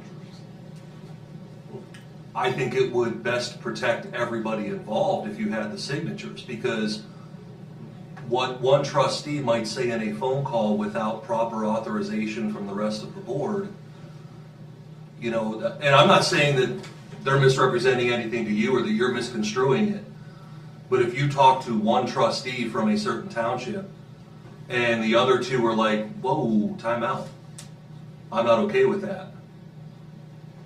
So Then implying that what's the trustee would not call the others. Huh? Implying that one trustee would not call the others. I don't think you can guarantee that would have happened. Well, I mean, if they it wanted happens to in tell, Green. if they wanted to, I'm not saying it would happen. You wouldn't have personal knowledge of Green, but do you have personal knowledge that whoever you spoke to in Deerfield spoke to the other two? Well, Deerfield will say hallelujah. Well, I'm sure they would. Yeah. I'm not. Yeah, that's not an example of somebody I think would put a roadblock to this, but I think. Oh, I agree, Jeff. We just said that we do it. I mean, I don't know what else we need to say. I mean, seriously, we just said we'd take care of that. Let me, everybody else is. I don't need my feelings assuaged, okay? And neither does Jim. We don't need our feelings assuaged, is what I'm saying. If that's what it takes, and Judy, you know, I respect that, but there's no use to, you know, when the horse is dead, let's get off. That's my opinion. And we just said we'd do the best we can with that. Jim, I mean, is that okay? And I called the presidents. Yeah. There's no way I would speak for Greentown, even if I didn't know anything about it. I would not speak for Jeff and Ron. Unless you talk to them. Yes. I understand that, but. Yeah. And I know that. But I can't say that. Well, true, I am not saying that. Yeah. You know, I made the comment that there's pretty good communication. Well, I take that back. Most of the time, there's pretty good communication. Forgive me, but like I say, if that's what we need to do to get $55,000 apiece, I'm all for it. Because we're planning right now to, matter of fact, I called two of our trustees on the way in here today. I told them what the amount would be if it's divided by 16. They were elated. Yeah, well, that's what I got back when I called them. They were just. They were elated to get Yeah, the they were excited and very thankful, and I think we just ought to Yeah, move forward. this is the easy one. When we have to start rating roads to get disbursement, it's gonna be a little bit more of a challenge. Yeah. Sure. Well, the Charlie can disperse it mileage wise. He's got all the mileage things, but. The road condition also factors into that. Sure. I did this with the city. It's more than a chess game. Yeah, sure. Yeah. Yeah, I agree, but let's, and if somehow a trustee convinces the president along the way, if there were not communication, and we have to do it a way that isn't it, then let's move ahead. I mean, we can't, I think that they're gonna agree to it, but if they don't, how many how many townships would be excited about this over against 5 or 6 who are, who would be less? And I'm just saying, let's do what you all are prescribing. If I chime in here really quick, I'll say a couple things. First of all, I think I've expressed, and probably all three of us in different ways have expressed openness on this. I view it as a very strong partnership, and I think that strong townships equals a strong county. I'm personally okay with whatever approach we take. Personally, I think the road mileage as a long-term thing is important. I'm okay with splitting it evenly, and I would even say, and maybe there's space here, that's up to Udi and the others, and Jack, but maybe it's not all 16 presidents. Maybe it's I don't know how often the Township Trustees Association meets. Maybe that's a better approach for it. I think I won't put words in your mouth, but I think what we're looking for is assurance that, everybody's on board with that. Yeah. I think to solve the problem we're trying to solve long term, it is road mileage that solves that problem. But I understand, Barry, your point, and I understand Jim's point that this is a start, and we want to move quickly. I don't want to beat the horse to death either. We got to move on to other things, but I also think it's justified to take the approach of making sure that we are sure, making sure that we're sure. If you like that, It's safety. Yeah, it's safety. Yeah. Well, you see, I'm not worried about that. You guys are. Yeah. My thing No, I got no problem with that. I mean, at all. My thing is, let's say we do this, and I got 4 townships that comes to us and says, we got more than $55,000 or whatever you guys are getting for the equal thing, if I went mileage. I can name them. I can name them. I mean, I have that spreadsheet here somewhere. I said I had it here too, that's why I was getting jumped.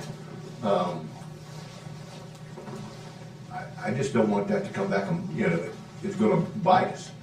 I don't think it's going to, I have no inkling that will bite you. I just don't, I think it would be tickled at. And the reason, when I presented this, is the larger townships, most of those have 3 employees. We have 1, and it takes 2 at least to dig a ditch, and 1 have to drive a truck. This would help us be able to get that extra employee to work out there, to dig a grave, to me get out there in 0 weather, I have to dig a grave, or I have to get in a snowplow truck at 2 o'clock. This would give us, the small townships, Franklin, Liberty, and then for the extra funds to get started to where they can have an employee. And I understand that. But say I'm the trustee of Green Township, use Green Township as its disparities here. And I look at them and say, I want my money in mileage. I don't want an equal. I want my money in mileage. Jefferson Township, you got to find another way to get your summer employee or your extra out. And they had that option. You've given them that option. Well, the 5 or 6 I would mean, have that. the option's already started a long time ago. I won't get into this. Nobody else stepped on the wagon except Barry when I presented this, so, you know, you do what you want, I can get the sheet to sign off whatever you want. I'd like to get it done and move forward where we get I would done. too. Yeah, and I'd like to be able to stay home at 2 o'clock in the morning instead of being out on the snowplow truck if we had an extra employee. And digging a grave when the snow's flying and, yeah, so that's my only bit, and that's the reason I'm presented this way, so I would hope that we can move forward with it, but we can do whatever. Again, I've talked to them, and they're very excited about and very thankful that, I guess, that I presented it. And, so I would like to poll each one of you. What would you feel? What's your feelings, Jack? Well, I think,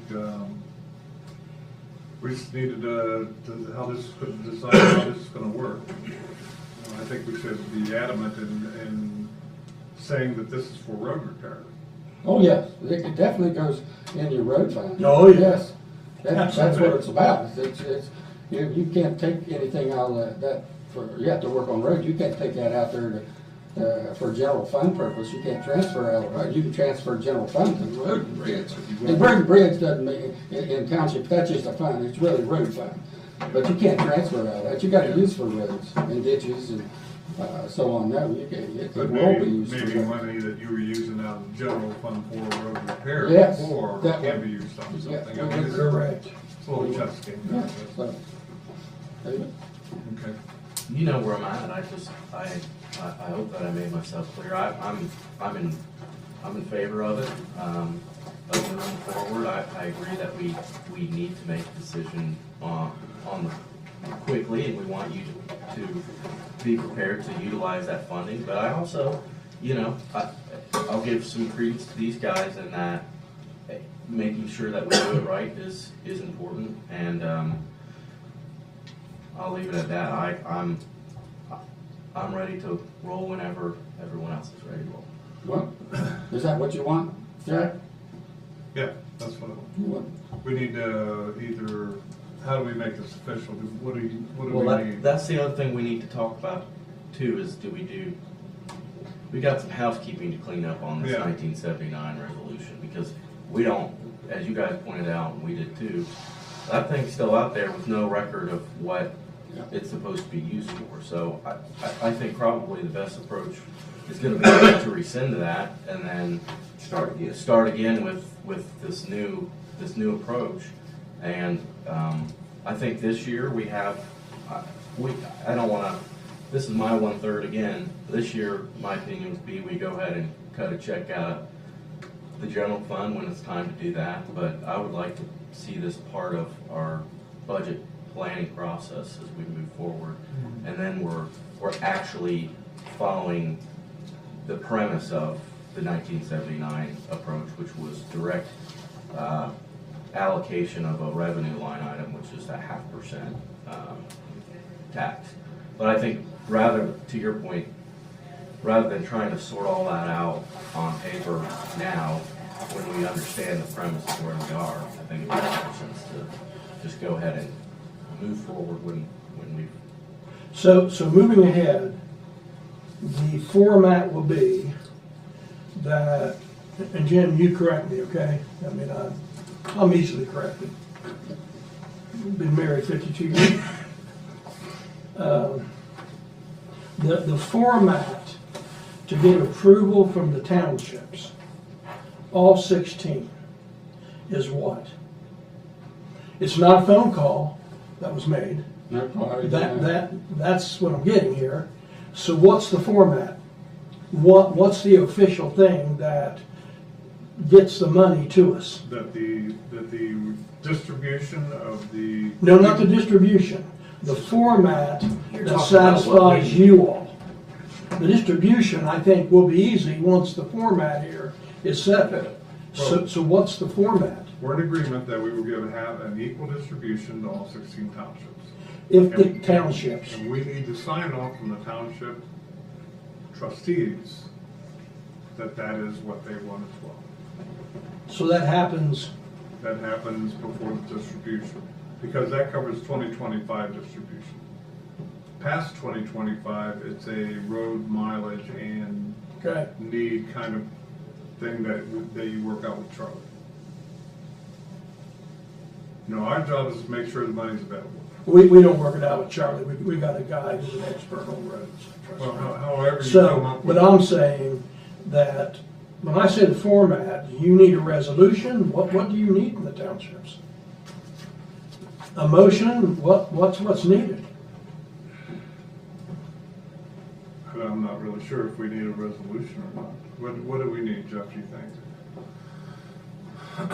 Well, the cleanest way would be at the next township meeting of each of the 16 townships, they just, authorize the president or one of the other trustees to sign off on a one-time distribution Of equal. of an even share for 2025, with the knowledge that going forward in 2026 and the years after, the disbursement of whatever monies are received from this 0.5% will be distributed by mileage. And that, the association meeting's in April, right? April. You want to do that before that? I would like to, I'd like to get this moved forward. Yeah, get it done as soon as possible. Sure. Okay. I'd like to. So that's what you need to do. So I think that'd we be- just that'd be need the the absolute townships to cleanest way sign to do off it, that they, how they, if they agree to the one-time equal distribution. Right. If they agree to that or not. Yeah. Okay, okay. So we need all 16 to agree. I would like to see all 16, I think that. No, I'm just asking. Yeah, You throw I would like to see all down peer 16. pressure if they don't, Yeah. Well, because it's probably gonna be a larger township with more road mileage that disagrees. well, it won't be me putting pressure, I'm too shy. So, I hadn't noticed that about you till now. yeah. So, are we, I guess my next question is, we're gonna continue to do the 13% out of the half per cadet tax Yes, yearly? yes. Okay. Now, before you make, there's changes in this thing, and you talked about rescinding it. Now, at the bottom of this, it says any changes in or percentage amount, there'd be 2 public hearings. Right. So, that would have to occur before Well, you can make changes. this is already, I mean, I don't have a legal opinion on this specifically, and this is why I started from the beginning saying, this 1979 resolution, parts of it haven't been followed since 2004. Who knows if other parts of it were ever followed, because we've got $200,000 in the county's capital fund, which is also a part of what that is. So I personally think the best approach is let's give the townships what they need and sort out the other things on the back end. We can look at Mark or Jeff and ask the question of what's the standing of the 1979 resolution. I personally would like to see it up, just because cleaned up, because I'm a stickler for that type of thing. But I think it's very, very. I think we're on the same page on specifically the 13% part. I think what we're talking about now is how it gets allocated and what the next steps are. And a lot of my conversation when I talk to these township, I talked to every president. I talked to all but one. I didn't get hold of him. He never called me back. But anyway, they were a lot, and I got a call after the Thursday night meeting. I got a call on Saturday and Sunday about they didn't understand this, and they thought they was going to be able to pot and let somebody else decide on what she's going to do. Well, they was very upset. Said, "Well, they're telling us that we're not smart enough to figure out what we need for our townships." So I said, well, I don't think that that's what we're gonna do. We're gonna try to get it into the townships and let them make their decisions with Charlie and so on with their road conditions, so. You know. My opinion on that, and I don't know how it might have been conflated, is you've got the sales tax revenue piece to be dispersed directly to the townships. Right now, the way it's proposed is first year, even split, years beyond that, driven into road mileage. Yes. That's my understanding. I think there's a separate problem and a separate opportunity Yes. for partnership between the townships and the county, and that is the fact that we should start preparing for emergency type road situations. That is something I think that, this is just me before we've all talked about it, but the way I would envision that would be driving a certain percentage of sales tax from that same fund to the county engineer. And we can put all sorts of, that's why there needs to be more conversation about it, but that driving the percentage for road maintenance still doesn't solve the problem of what happens when you have a catastrophic road failure that no one alone has built within their budget the ability to pay for. But that's gonna be a more difficult, not more difficult, but there's just more detail, more meat to put on the bone. And so that's why I'd rather table that discussion for whenever the appropriate time is and move forward more quickly on the part which you're looking for. And so I don't think I don't know anyone else who did approach that conversation as an alternative to the road maintenance distribution like we're talking about now. I did in my email response. Yeah. But I'm okay with both, but I was just clarifying my position. Yeah, the meeting at the fairgrounds when we talked about this. Yeah. It was mentioned then to evenly, talk about that, And there was nobody who spoke up there, but we can get, we just need to do what we need to do to get this money as judicious as we can, and, But looking at this formula, and I wrap my head around, if this formula was followed as prescribed, we wouldn't have issues with roads. There wouldn't be issues with roads and bridges. 50% of that going to Charlie for his bridges. He's got 5 or 6 bridges this year to in the near future to repair.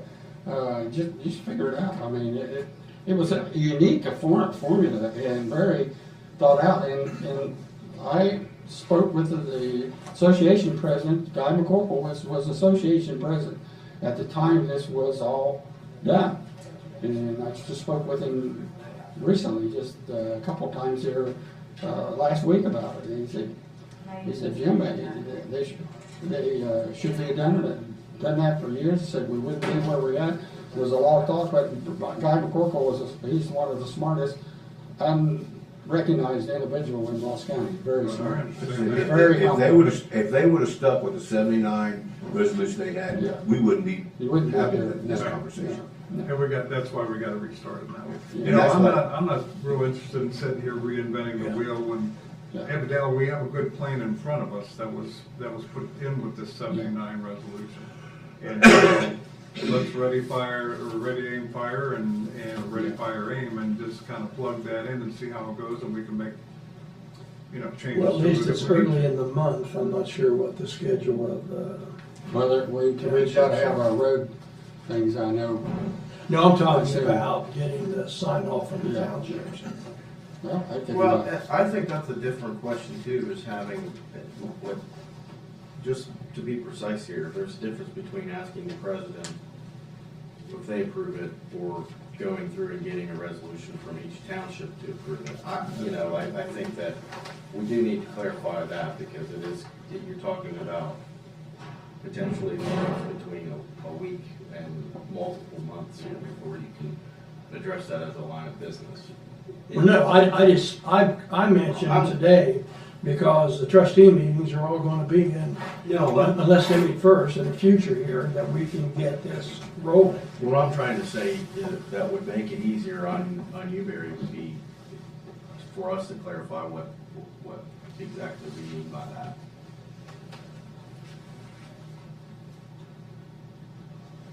Well, I think we can do that. We can figure it out. Usually it's a resolution. Yeah, we just get a paper if they did, just do you agree with this distribution or disagree? I don't have it in front Sign off on of it, me, let it but go. Green Township already has figured out what the mileage is and what their share would be and what every other township share would be. And I had a conversation from a. Yeah, we all have figured out but Brad McCorkle and I sat down and we did it. You know, I mean, to see what each township would get under the old mileage rule. And I had a conversation with one of their presidents of the board, and his thought was, I think it's a great idea. I know where it's gonna take away from what we would get, but I think every township should be equally helping each other. And I think he even said, maybe this year we ought to alternate through the time. Maybe when somebody needs is, they got a slip or got a road, bad road conditions such as Rocky Road and so on, or Allen Creek or whatever, that township needs an election, we'll go back to the other formula on it. And that was his suggestion, and so anyway, but. So what do we need, a resolution from each township now? I think we just need a paper saying, hey, sign it, do you agree with this form? Or we pass it around. I think that's a little more informal than. Yeah, I don't think we have to have a resolution, I don't think. Whatever you guys want is what we need to do it, you know, in a way that gets to you. Yeah, so, okay, I think that, and the 2% for the health district as a district advisory council, I think you can scratch that. I think all these entities, in my opinion, that work on levy money should stay working within levy money. None of that is being considered with this. Yeah. This is just township. Well, these entities should be, that work off of a levy, should work in a levy and not ask for money. I agree. So that's why they're gonna be handled. Yes, because I think all this went away. I think it just went into the general fund back in 2004. Well, nobody knows why it stopped. Well, they know why it stopped, but who made it stop? That's what the problem Well, I know. is. You can't understand. We can't get an answer from anybody who was around during that time why it stopped. We know why it stopped, but who stopped it? You just can't stop a resolution just to say, I don't want to do it anymore. Yeah, I know, and I will not disclose that. But we are blessed in Green Township. We have something, you're talking about emergencies, we have something, you can ask Charlie, we handle it. Because we are blessed by the levies we have. Now, we struggle to get that in there, but we try to not, you know, because Charlie and the county does the bridges and so forth, and we appreciate that. But Green Township does stuff that we don't ask for emergency funds. Slips and some other things, and we've had them out on the east end.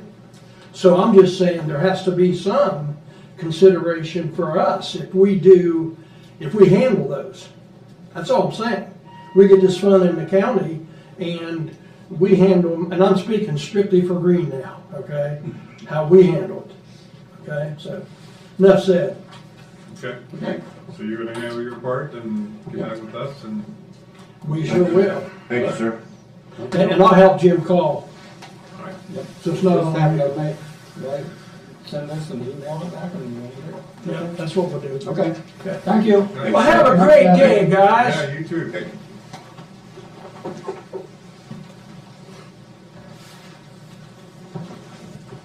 Well, I can't look at you in the first place. you did? Yeah. I wasn't even supposed to be here today. Did you get, See you, Brad. See you guys, have a good weekend. Palmer Energy. You missed it. We're not giving you no information. You should have been here.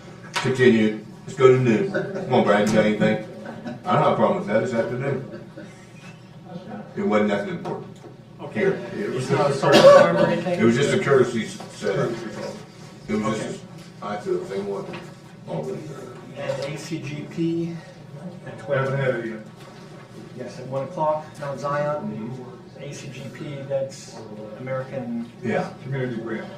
He said $500 million that we got. Okay. When is Mount Zion? It's in Georgetown. Yeah, this is It's a an old Ross church. County. It's not, this is not a Ross County name. Because we are in charge of grant money. Through that. Yes, because Ross County coordinated it. Yes. So they have to come up and tell us why they need this and not that.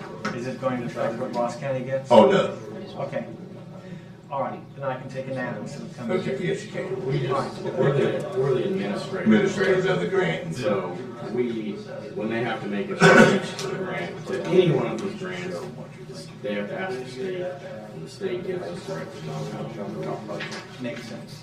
And the Adam H. board member, was that anything that anyone seen the We approved it. That wasn't the president or?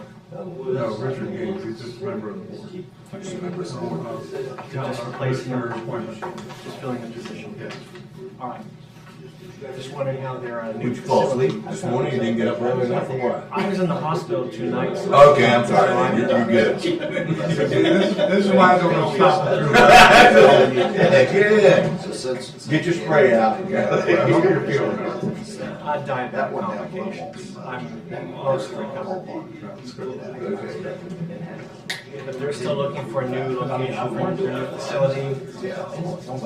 Adam H. For the mental health center? Yes. No? They're not looking for They're not looking for a new location. They're not looking for a location. 550 gas? They already got their location. 550 is up. They got it. Yeah, They already bought the anything land. they can do about it. They got the language. Yeah, but they were denied by what, zoning, county zoning? There's no county zoning.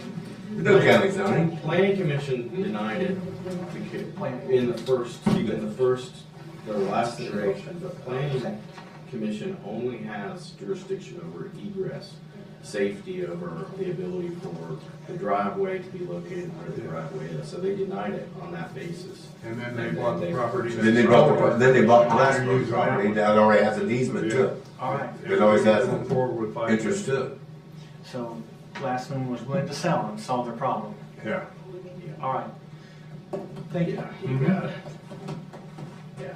All right. Okay. County administrator business. Hello there. I have a few things. Thought I'd share this with you first before I. That's a little warm. So this showed up because Steve Houser sent me this. Is he still on the bill this year? 550? No, this is, Oh, come on. yeah, look at the date available here. He's got the square footage per year, and then he's got available.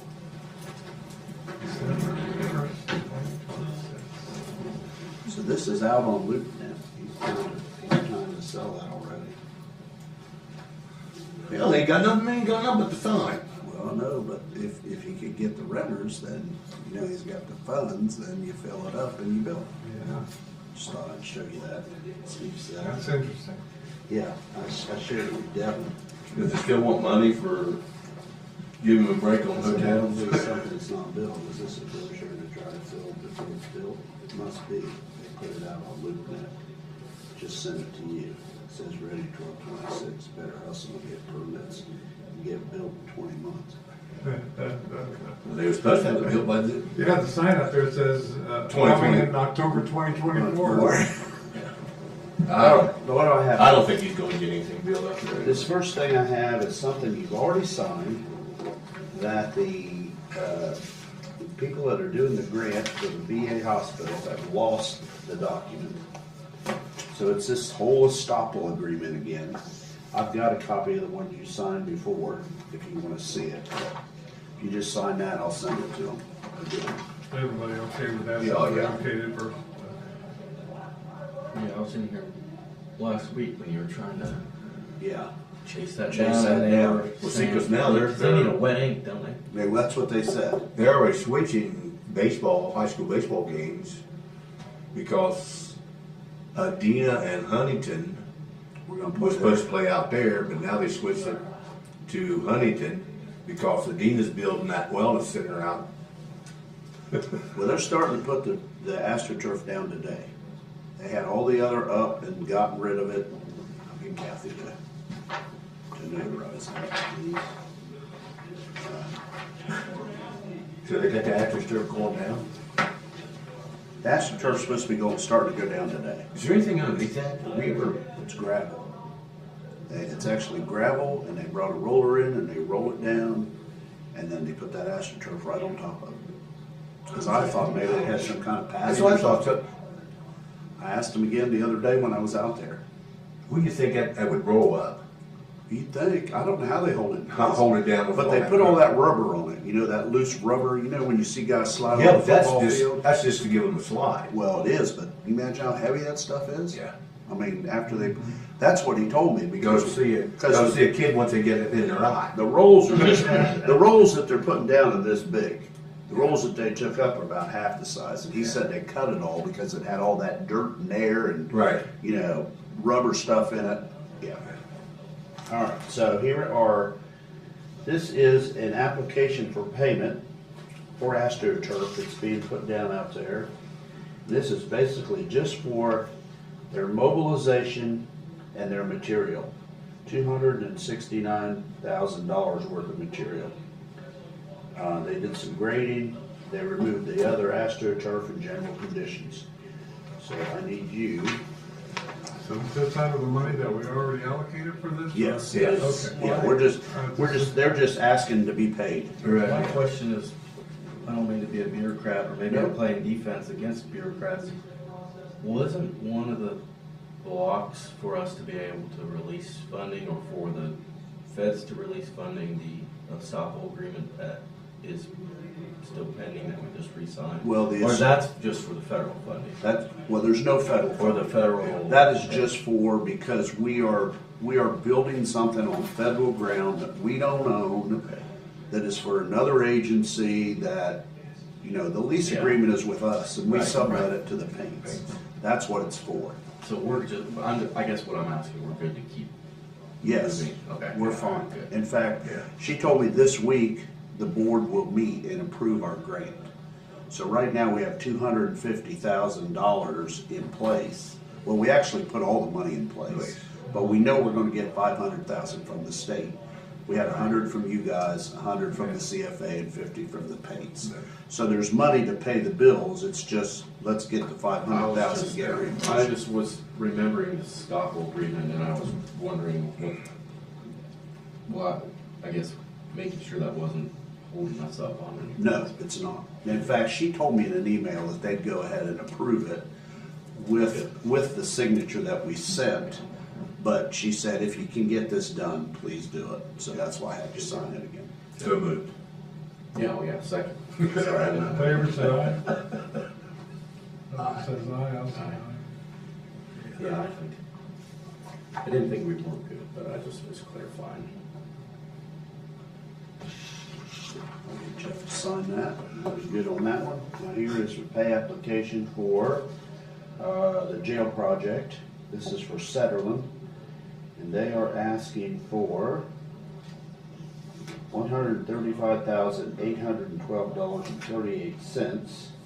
And you can see the schedule of values over there, what they're asking for. So what'd they do? They're the ones putting the steel plates on in the jail. That was M&M or some. Well, M&M Fabrication is their sub. Centerland is the general contractor. Okay. So there's motion. So moved. They have M&M, they have the coating company that's putting the paint on the steel. Then they have another company called Bolin that's painting the rest of the cell. So there's 3 subs in there. That's an unusual signature. Isn't it? What is that? I don't even know his name, but he's an architect, so he has to be special. It's Victor, what's Victor's last name? Wick. It looks like a TO to me. I thought it was a TO. Yeah. TOW or I something. think it's T Victor. Might be It's T like Devin Victor. does his- He's got some All right, name. let's see, that's this, this, that over here, who's that? This is just for your reading enjoyment, this is the work, this is these are like architect's field notes from what's been done over there, so you just know what's going on over there, if you're wondering. So, we have a meeting every week. There's pictures and stuff to show what they've been doing over there.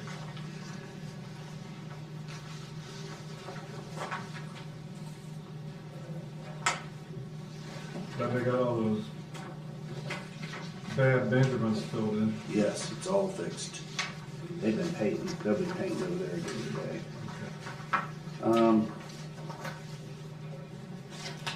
This is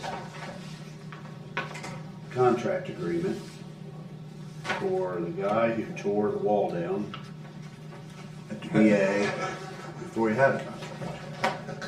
That's what I was thinking about. Yeah. Yeah, I knew there was Hey, something. is it okay if I do this? Oops. When he sent me I refuse to sign that. You can't do that. when he sent me the bill, I was like, you have a contract. Luckily, we got him, the attorneys took care of it all, so. He's in that, whatever thing. Well, he wasn't, but he is now. Now. Yeah, and that's for bidding for the future. Yeah. This is for the work he did before. Yeah. It was under the bidding threshold, so we didn't have to bid it, so. If you'll sign that for me, so I can pay him. So moved. All in favor, say aye. Murphy City, Ohio. I never heard of it. Medicaid and Medicare. Burial insurance. I don't need to be buried. That's what I get all the time. I get, Constantly. Windshield and fire, yeah. the beams and. This 2, 3, 4, 5, 6, 7. 7 since I got here. Thank you, sir. Did Josh bring that up this morning when he was here? You guys all got that, I didn't Oh, know. Joe? I didn't know if you wanted to talk about it or not. No, we gotta go into executive session to talk about this Okay. personnel. She's not a personnel. Not yet. So we may not, I don't know if we can, she's not a personnel, so I don't think we can go to executive sessions because she's not a personnel. We can talk about personnel, talk about hiring, now you can do that for that. Pretty sure you can. Yeah. Pretty sure you can. Because if you're, when you're talking about personnel matters, which is, that's one of them. And because she was an ex-employee, pretty sure you can. What else did I say? We got our 60% deliverables for the sewer project. They finished the surveying last week. They're gonna start, core drilling around to see if there's anything we're gonna hit as we build this thing, but we're close. I mean, we'll probably be ready to go out to bid in May or June. I'd really like us to, try to get some better idea from Pleasant Valley on their interest in taking this up and try to lock down the state on what their surcharge fees are gonna look like. We had a Those are meeting two last big things to start that. week, and they came down and shared, and we went through every bit of that. I'll share the minutes that I have once they come. I have the agenda and wrote a bunch of notes on it, but those are the things we talked about. A memo was going back to the state. They had put together all the costs that we would incur, whoever took over it would incur, showing that we really can't go above $3. And that's what they were asking for, so we did that. Pleasant Valley, I'm gonna make a call to Charlie Shear. Wayne has worked with the gentleman that's out there, I guess he's the supervisor. And he's saying one thing, I'd like to talk to them, we may even set up a meeting to go talk to them again. There are other alternatives, we think. If it's not Pleasant Valley, there are other sewer districts that might be interested in that. But we'd really like to stay with them because they're local. So we're gonna approach them one more time. That's what I said, but what other sewer district would wanna come here? Well, there's one in Pickaway County right across the line there. And then there's also, we really haven't pushed the city real hard either. Right. So. But the city probably won't wanna take it because we didn't go into their line, that we wanted us to go all the way down the river. Well, you know what? If it'll go in there and they're willing to take it, maybe we go all the way down. Then we don't have to do the siphon for the prison system because we wouldn't be dumping into their system. Yeah. But it's gonna be $14 million to go from here to. Well, Sure. what we had, but it's no further. Actually, there's a lift station right on 104, right in front before you even get to the prison sewer system. I thought the city said that they couldn't handle that. Well, that's what they told us originally. That's what someone said, but I never saw that in writing. I thought Wayne said something like that sewer. Like I said, I never saw that in writing. Kind of like what you just talked about here. Yeah. It is. So we've got options. We're working hard to get all those little loose ends tied up. Yeah. And we Feel a will. lot more comfortable to have loose ends tied up. Yeah. before that shovels hit the ground. We won't do it till we have that. But we hope to have that done. We gotta have the sewer plant done, the courthouse done, new offices done in 3.5 years. Courthouse contract was made and sent to the contractor, which is Berkman, for them to review. So they're reviewing that. I got the contract for the cleaning services at the service center, and that was sent to them for their review. So moving right along here.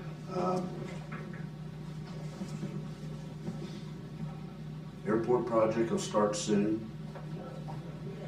You guys signed that stuff this morning for the money, so, I think we're in good shape around. So we had some money moved back into the general fund from holdings on the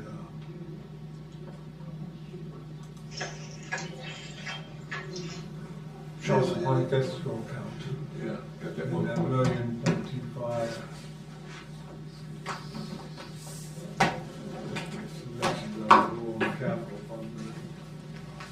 Dan's got a couple things he wants to talk to you about. I know last week I brought up the. Yep, every time he wants to talk to us, he wants money. There you go. It's gonna go right into the fair board tonight, cause I got a bunch from them guys. They're gonna be like that when I roll in tonight. Thanks, Brett. Summer help, I got 3 people with 2 repeats. Riley Elliott is one of them. Mark Shoemaker is the other one. And then we got a new one, Keith Van Jones's son. He wants to come. These 2 can work from April to November like I normally do.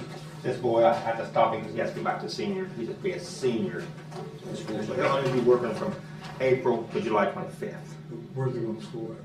He does Pickaway Ross. Pickaway Ross. So he may be able to do that work program after the first part of the year, if he wants to come back.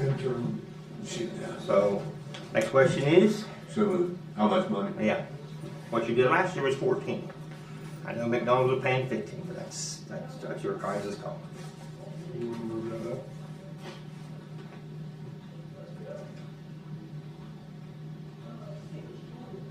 That's what I would say. What's that? 18. 18? That's what I would say. It's up to you all. I mean, you guys, all you gotta do is sign the bottom of these and put your call it good. Where you at? Guys, like I've took my new raises. I mean, you're paying hamburger people 15. This one boy been with you all 5 years. Yeah, he's been for a while. Probably, well, that's He's been here longer than I have. Yeah, because he worked through the work detail through the Job and Family Services, so he's a good one. Riley's a heck of a worker too. I mean, she does the watering for us and all that stuff and the landscaping. So this boy, I just know his dad and his background. You know, he works at the county. He's a farm board. You can't go wrong with them kind of boys. So I think 18 is appropriate. We've been really lucky over the years to get really good summer help people. We really have, you know, a couple of them that we had are now working for Charlie. Yeah, That's how good they are. Yeah. I mean, they really are good workers, what we've had. So- And these kids are, every one of them is like that. So we have a motion for 18. Yeah, second. Second. All in favor, say aye. Aye. I think you just need to fill the bottom and Kathy can put the rest up at the top there. Because I can't believe them boys won't come to work if they was only gonna make $14 an hour. One, you know, is very happy just to work with Summer Markey. He's, you know, for what he does for us is perfect. Yeah. You know, and Rowley's, you can't ask for no better girl. I mean, she can outwork some of the boys. I seen it. Yeah. Well, it happened last year. Just saying. Think of it as we got this boy go back to Pickaway Ross and talk about what an awesome job he's got in the county. Yeah. That always helps our future. Yeah. Thanks. You went through all our stuff out, Mark, or you stuff. So, the service center. I told you I talked about the service center today. I think so. We do have the architect. I would probably want to say it's, what do you say, Brad, 95% drawings. He sent them to us, we marked it back up, sent it to him. He's on vacation this week. The construction documents are probably due back in 2 weeks. Is that what you kind of gathered from me? Yeah, I told him last week that we reviewed them and sent them back to him. Okay. So, as soon as he gets them back, we'll be ready to go. He said he had one engineer's estimate, but he was waiting for the other, and once he had that, we'd have a cost. What's paying for that? What did we pay him for the I don't know, documents? how are we financing all that? That's a good question. I think we need to talk about that. Yep. What's the cost on that? I'd say it's gonna be Yeah, we don't have a quote yet. less than $1 million, but Yeah, it's, probably More than 5 cents. $800,000. he's got one in, waiting for another one, architecture bid. Does that get the wish list completely satisfied over there, or what's the Oh, wish yeah. list look like over there? No, that takes care of your middle part. That's even gonna be new audio, Audio visual stuff in there. everything you all All the want. conference rooms, all the hallways coming in, the bathrooms redone. I hope so, because them hallways coming in. It's all new, it's all new, vinyl plank, you got your carpet inside, the new walls, which that's what Your we're geared. folding walls. That's what's geared the whole project anyway, your folding walls is about. Because you couldn't buy them. No, well, you can buy them, but they won't use the same track, so you gotta go clear in and do it, you know, Yeah. all over again. So, yeah, I mean, they've even got new signage in the hallway, we're doing new exit lights, we're doing new ceiling tile. We're getting rid of the old fluorescent bulbs, we're going all LED cans, all LED rope lights around the faucets up there for your accent lighting. So they're gonna save you some money on that, you know, electricity, so we can do rebates with the companies. That's what I was gonna say, is a lot of the companies have rebates for switching to. Yes, they do, that's how I we, mean, they save you a good bit of money. Yes, they do. I sign all those invoices at Yeah. South Central, and some of them I go, dang, that's a. yeah, so we're going all LED and then we're doing all the new bathrooms. So they'll be flushometers, so they're kind of that way now, but it'll save you a little bit more money. But we can get rebates on that too. How's the roof overall I mean, I know you said you've got. Back there where we always do. They were finishing putting the roof on that. How they ever did it, I don't know. It looked to me like a stacking deal, but they would never go over $50,000, so they do $49,000 worth of roof repair, and then next year they do another one, and then By the time you get it done, the first Yeah. batch is all Exactly. ready to redo. I may be coming to hit you up in the next couple of years on that. I don't think I'm there yet. We're not. Only thing we have every winter, which it doesn't Same matter. thing in that I don't one. care where you put the rubber at. When you turn that turnbuckle over that back edge and it freezing buses, it pulls away every year, and that's where them leaks are at right now. You That's know, my only thing is, you know, if we're doing an $800,000 project inside, we wanna make sure we got a good roof to, you know, Yeah. keep it in good shape. We don't wanna be. that's really the only place that we have those issues is either around the air conditioning units where they've, where they've got those collars, all those roof units sit on, what do they call those things? They call them, I can't remember, I won't say collar. Skirting of the units. It's probably a rubber roof. It's like, it's a a curb it's a unit. curb, is what it is. They set it on a curb up above, and where they have to fold that rubber over, it always seems to leak around those, but. Yeah, just like we'll keep an eye on it, and I don't think we're ready yet, but maybe we'll put it in the big general fund, like how many years look out, we're gonna need to maybe do that, and start getting prices. Problem with prices right now, I mean, these guys, we were sitting here talking about getting prices on something. Prices back to 10 days to 15, maybe 30 days. Because that thing's messing up, Trump's got it all bound up again, so they're not giving us very much. Like the price I got for the fairgrounds, right top, bold letters, 10-day pricing. But. Well, I think, maybe we take a look at that Charleston Pike escrow money on this for the service center, and then use one of the two other recommendations Jeff gave us for the I think road. in my budget you give me, and you didn't change it from last year, I had $408,000 to do the curtains in my budget anyways. Yeah. The curtain, you mean the walls, the walls? Mm-hmm. And you carried it over, I think. I'm pretty sure I seen it carried over, so that might be half your cost. Yeah. So. That always helps. So, That's why I like the hearing. I would spend money, but volunteered that information. But, They have enough back. when I say that, someone will blow up tomorrow. I need that money back. But on another note, Brad's talking to you about, where we're gonna put the maintenance shop and where we're gonna go. I kind of drew up a plan where I think we can put it like up on top of that hill. I'd like to have that architect draw it up. By the sign with the service center. Mhm. See, that's where, not water and soil, but Bryce activists. Yeah, that's what water. That's where that's where he wanted to build it. Because first he started out, well, can I build a building after the fairgrounds? And I said, well, This is kind of what we got in no, mind. you can't. If we can draw it up and then we can look at it, you guys can say yes or no after you draw it up. It's more like an L shape, this up here is your Jiffy Lube right up here. Okay. There's your ramp going up down there. So we're just doing like a bunch of bays so we can put all of our trucks in there and have offices and meeting rooms on that end down there. You know what Bryce wants? That's He just kind of what we wants, want. he wants a building built.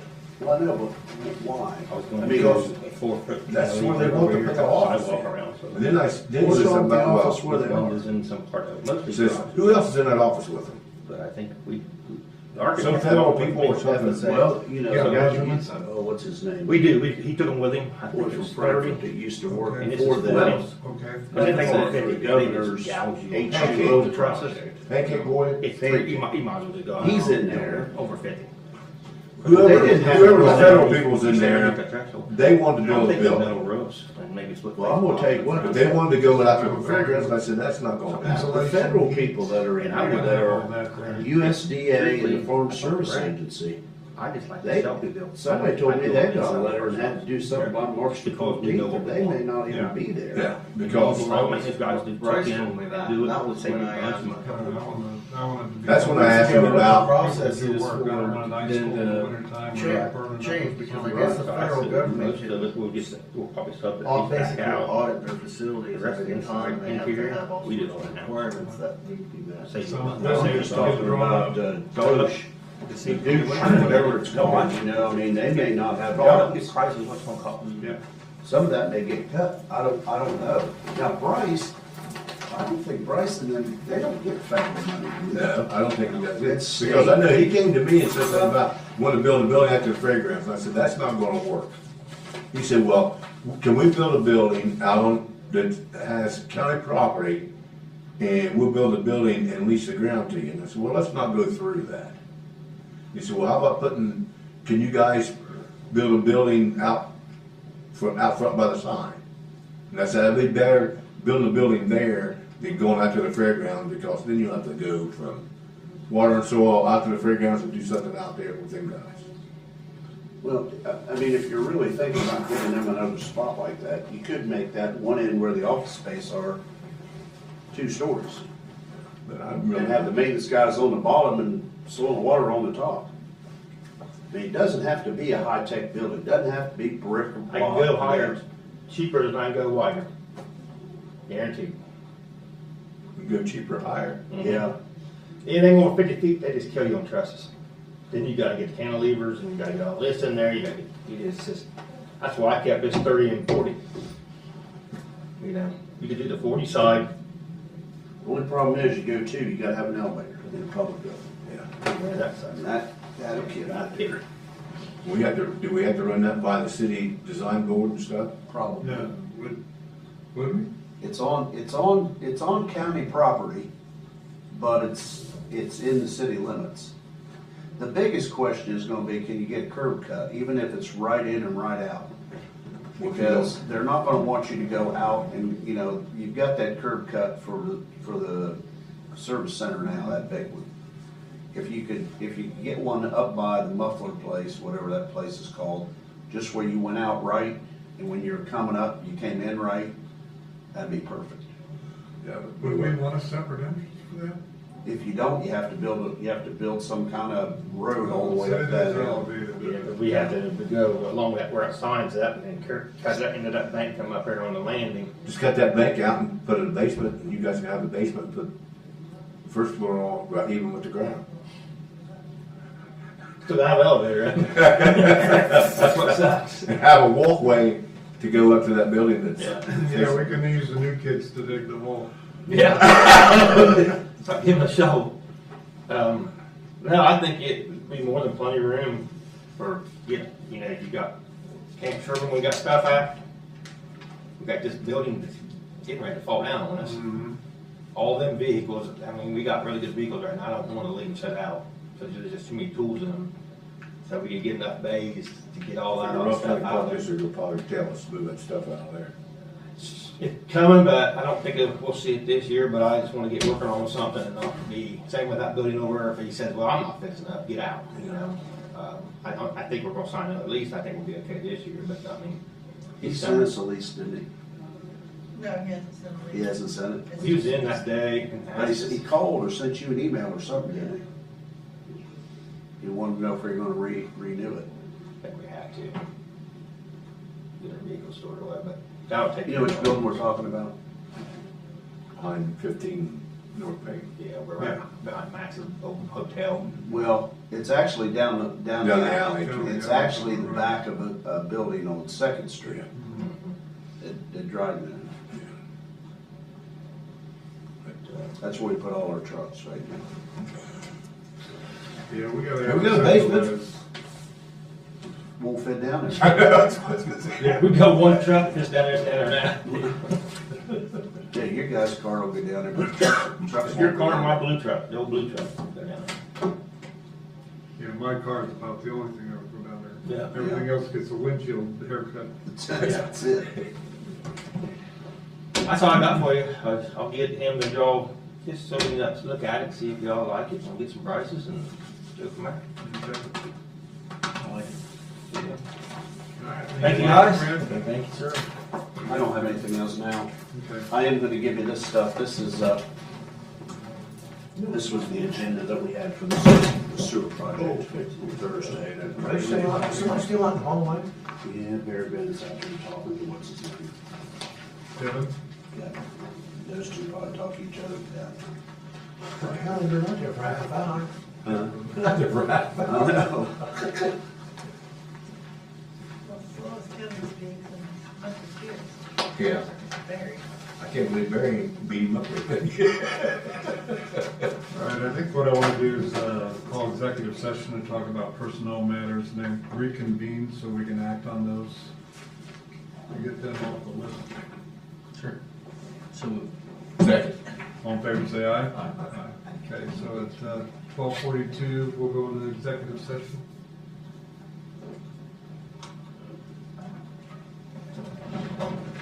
Gotta get it over there. Yeah, you can book out.